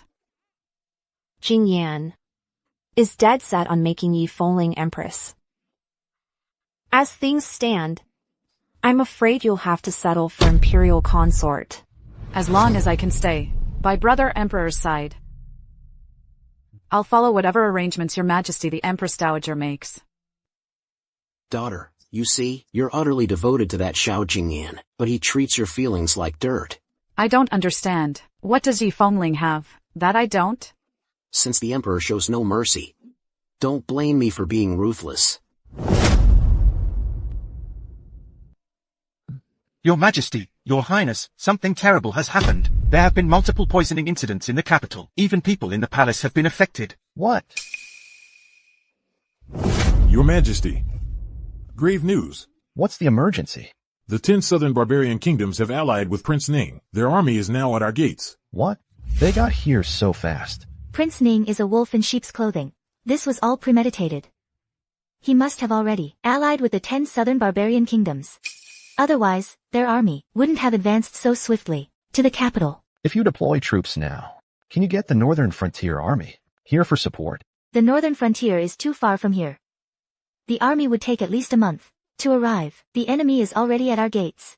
I'm afraid it's too late. Then the day Great Xia falls is right before our eyes. You're safe with me here. The Great Xia will not fall. Summon all Imperial Guards. Follow me out of the city. Your Highness, 9 out of 10 Imperial Guards have been poisoned. The number of soldiers we can muster is no more than 1,000. Gather as many as you can. How many enemy troops are there? A conservative estimate is at least 150,000. With reinforcements on the way, I fear the total may reach 1 million. 1,000 against 1 million. That's a 1,000-fold difference in strength. Not to mention we've lost our weapons and supply support. This battle is simply unwinnable. In Yi Fengling's dictionary, there is no word for lose.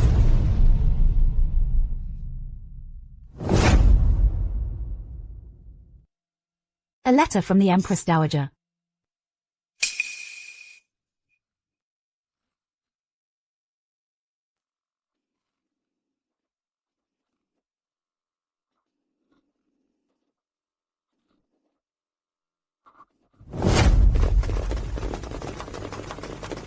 Attack!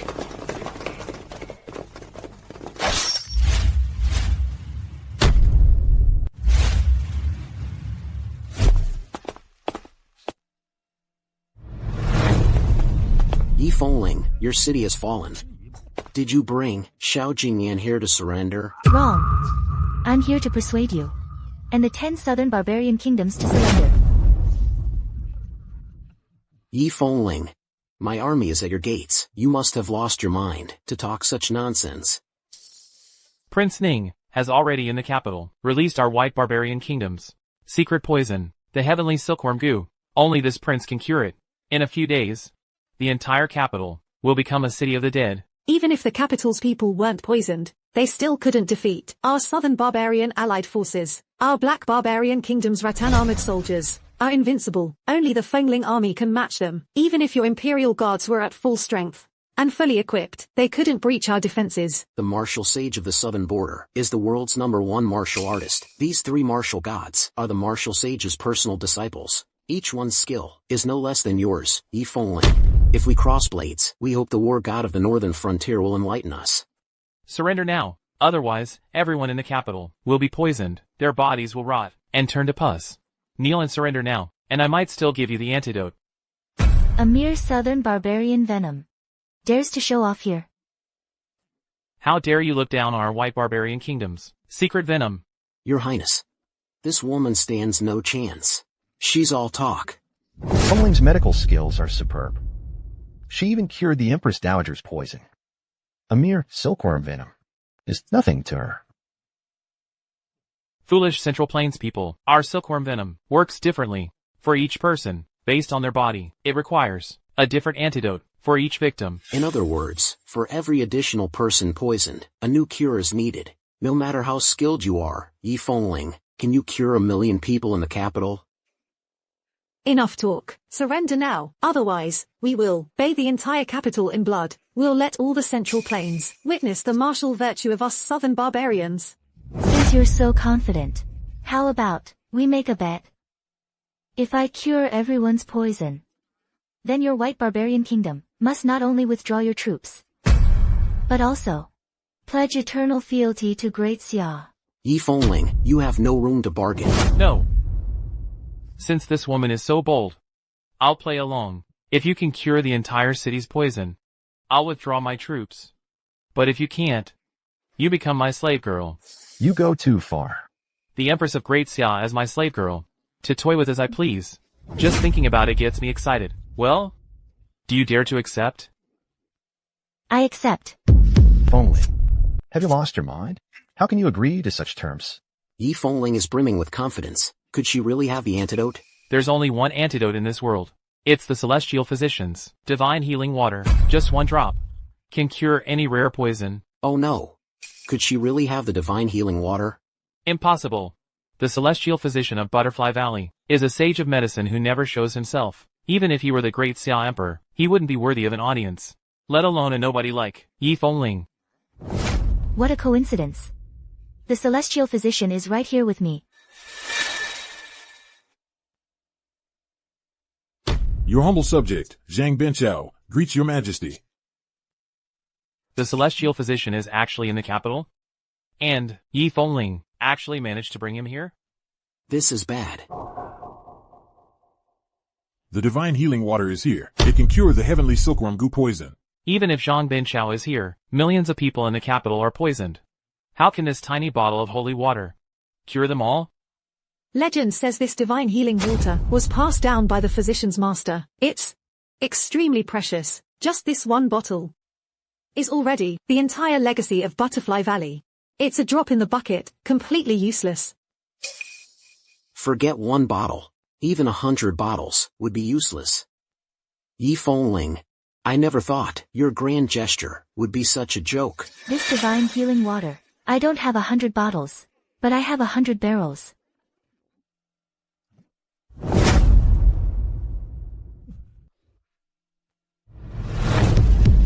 Is this really the divine healing water? The divine healing water is priceless. How could there be 100 barrels? Fake. It must be fake. She must be bluffing. Master, the holy water has been distributed, as you instructed. In less than a quarter of an hour, everyone will be cured. Fengling, what did he just call you? Master. He called me master. I told you before, Zhang Benchao is my disciple. But none of you believed me. The Valley of Butterflies divine physician actually calls her Master. With so much heavenly physician's holy water, my heavenly silkworm goo poison will be completely neutralized.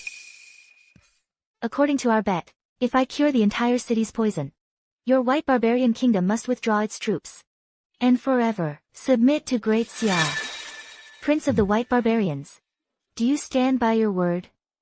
What I said earlier doesn't count. We, the 10 southern barbarian kingdoms, are destined to conquer your Great Xia. What does being able to cure poison prove? Barbarian savages. Shameless. Your words are as worthless as farts. Victors become kings, losers become bandits. Now, Great Xia will be swept away by our 10 southern barbarian kingdoms. What's the use of saying all this? Even if I withdraw my troops, how could the people under your command possibly withstand the black barbarians' rattan armored soldiers? Even your 100,000 strong Imperial Guard, even at their peak, would be no match for 100,000 rattan armored soldiers. Even Great Xia's #1 army, the Fengling army, facing the rattan armored soldiers, would also be defeated. We black barbarians are physically strong, far superior to the sickly men of Great Xia. Plus, our rattan armor is the best in the world. It's impenetrable to blades and spears. How could you possibly defeat it? Impenetrable my ass. Let me test it.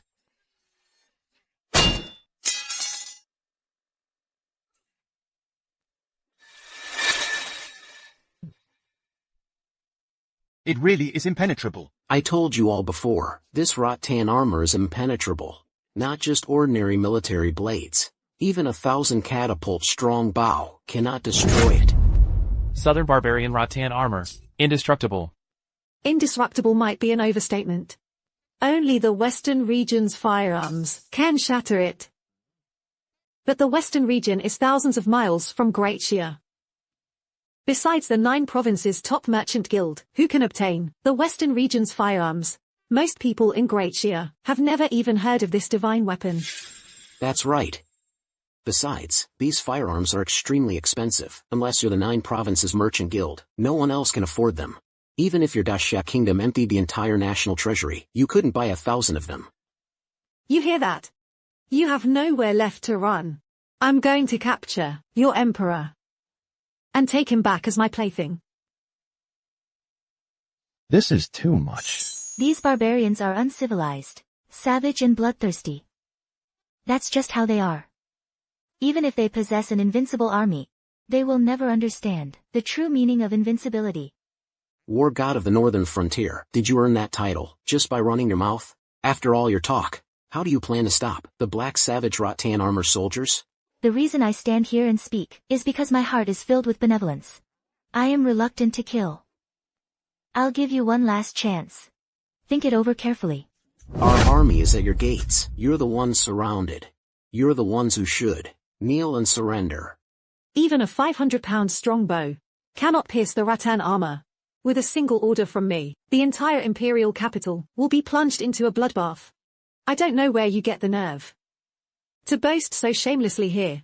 Even if you have the Butterfly Valley Miracle Doctor facing our overwhelming army, what use are these healers of yours? Daxia stands no chance of winning. If you stubbornly resist, there is only death awaiting you. Fongling, you have already done more than enough for Daxia. Now, with the enemy army at our gates, our people in the city cannot resist. Besides, we're like eggs thrown at stones. There is simply no chance of victory. What I fear more is that after they breach the city, they'll vent their anger in a massacre, slaughtering our innocent citizens. What are you going to do? Surrender. Your Majesty is indeed a wise ruler for the ages, unwilling to see the people suffer. Surrendering like this will surely leave your name in history. I heard the King of Daxia is handsome and dashing, exceptionally good-looking. Seeing you today, it's indeed true. Don't worry. When I take you back, I'll treat you well. I'll make you my consort. How about that? As for this Empress, she'll be mine.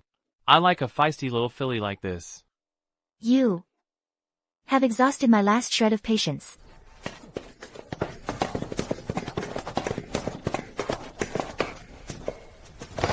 Halt! Fire!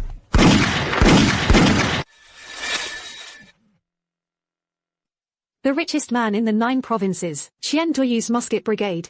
Why is he standing on Yi Fengling's side? I think Yi Fengling paid to hire them. The 9 provinces Chamber of Commerce is the world's largest trade guild. This Qian Doyu, as the richest man, values money over people. Now the Great Xia nation's treasury is empty. There's no way they could hire him. Reporting to my master, I, the 9 provinces Chamber of Commerce, will fully support Great Xia. The supply convoy will arrive shortly. 100,000 muskets, 100 million taels of silver, 5 million dan of grain, all are ready. Good.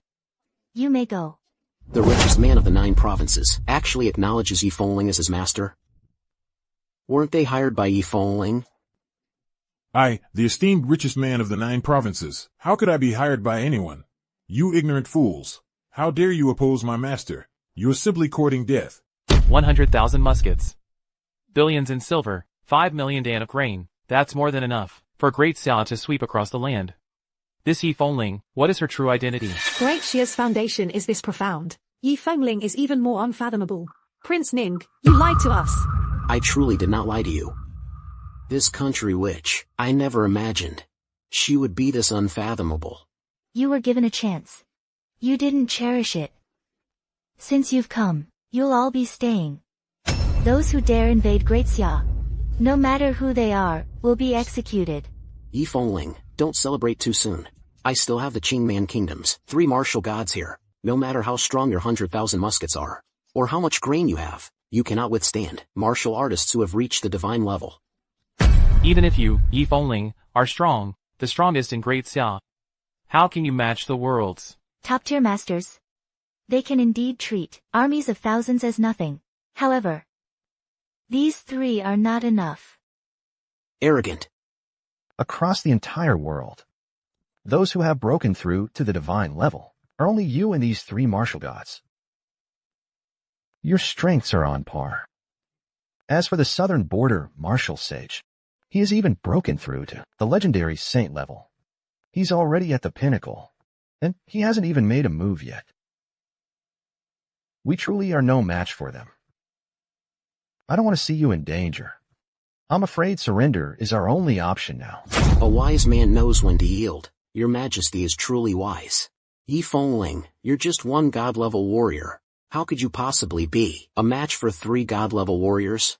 Surrender now, and not only will you be spared, along with the great Xia Emperor's life, but also the lives of the great Xia people. If you want to breach the imperial capital, you'll have to step over my dead body first. You're asking for it. Kill her, breach the imperial capital, sweep through great Xia. Didn't have enough to eat. My turn. Die. S Saint-level warrior, Yi Fengling's martial level, has already surpassed God level. She's reached Saint level. Impossible. That's absolutely impossible. Martial Saint, sir, he's invincible. Compared to the Martial Saint, this woman is still far inferior.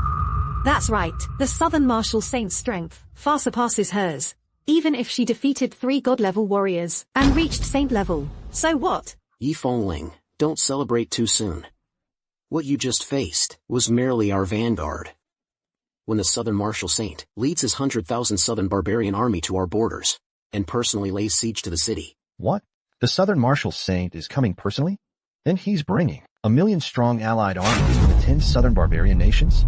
For this day, I've waited 10 long years. Xiao Jingyan. Soon, I will share the world with Great Xia and the 10 Southern barbarian nations.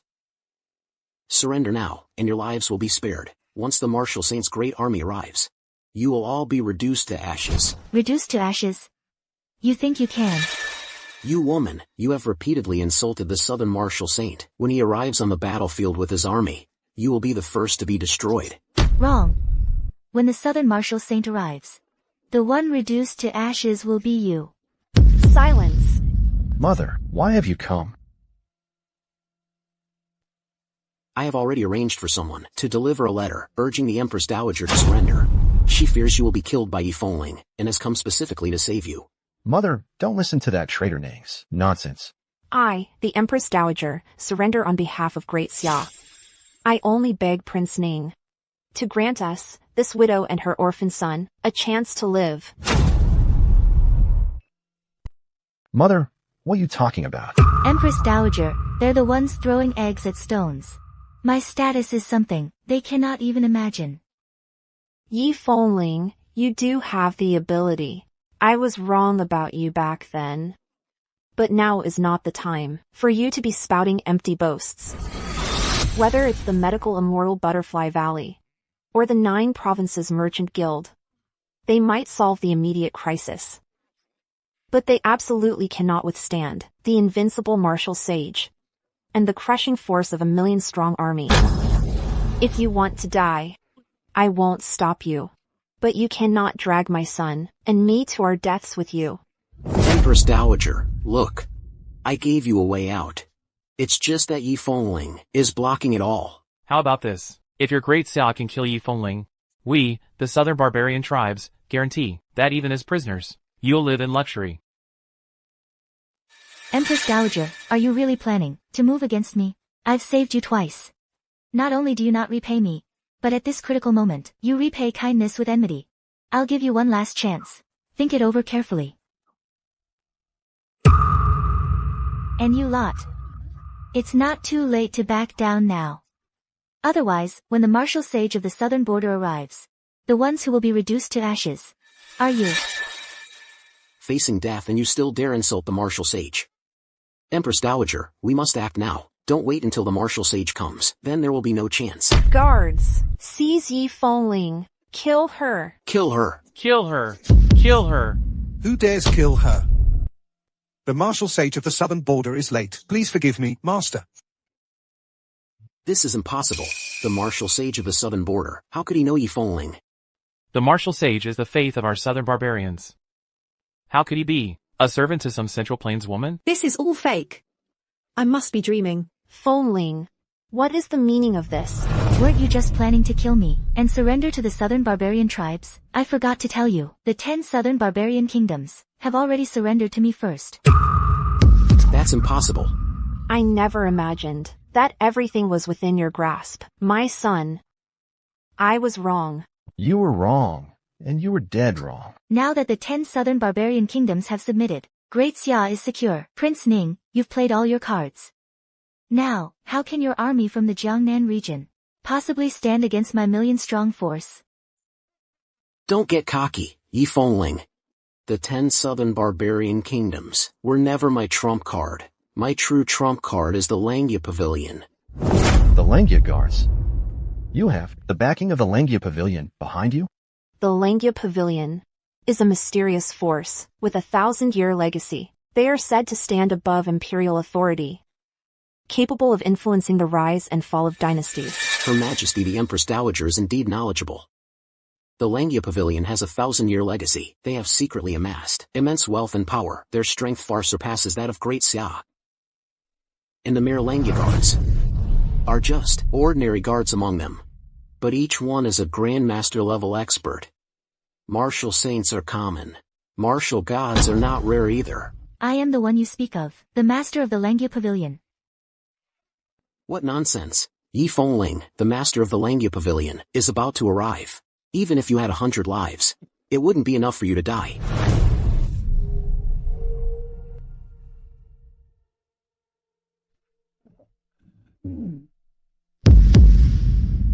Master, please forgive us. Fengling only did this to save me, and to save Great Xia. If there must be punishment, punish me. You fools! Fengling is the true master. You have offended her. You deserve to die 1,000 deaths. We pay our respects to the master. Why is it that everything escapes Yi Fengling's control? Even the master of the Langya Pavilion is hers. The dust has settled. Prince Ning, you've lost. It's all over. From today on, you will be my empress. Not so fast. I haven't agreed yet. It has always been me, Yi Fengling, choosing a man. My test is over. Your test is just beginning. What? When the time comes that the people of Great Xia live in peace and prosperity, then you will have passed the test. Only then will you be worthy of being my man. What? Just kidding. As for the title of Empress of Great Xia, I'll reluctantly accept.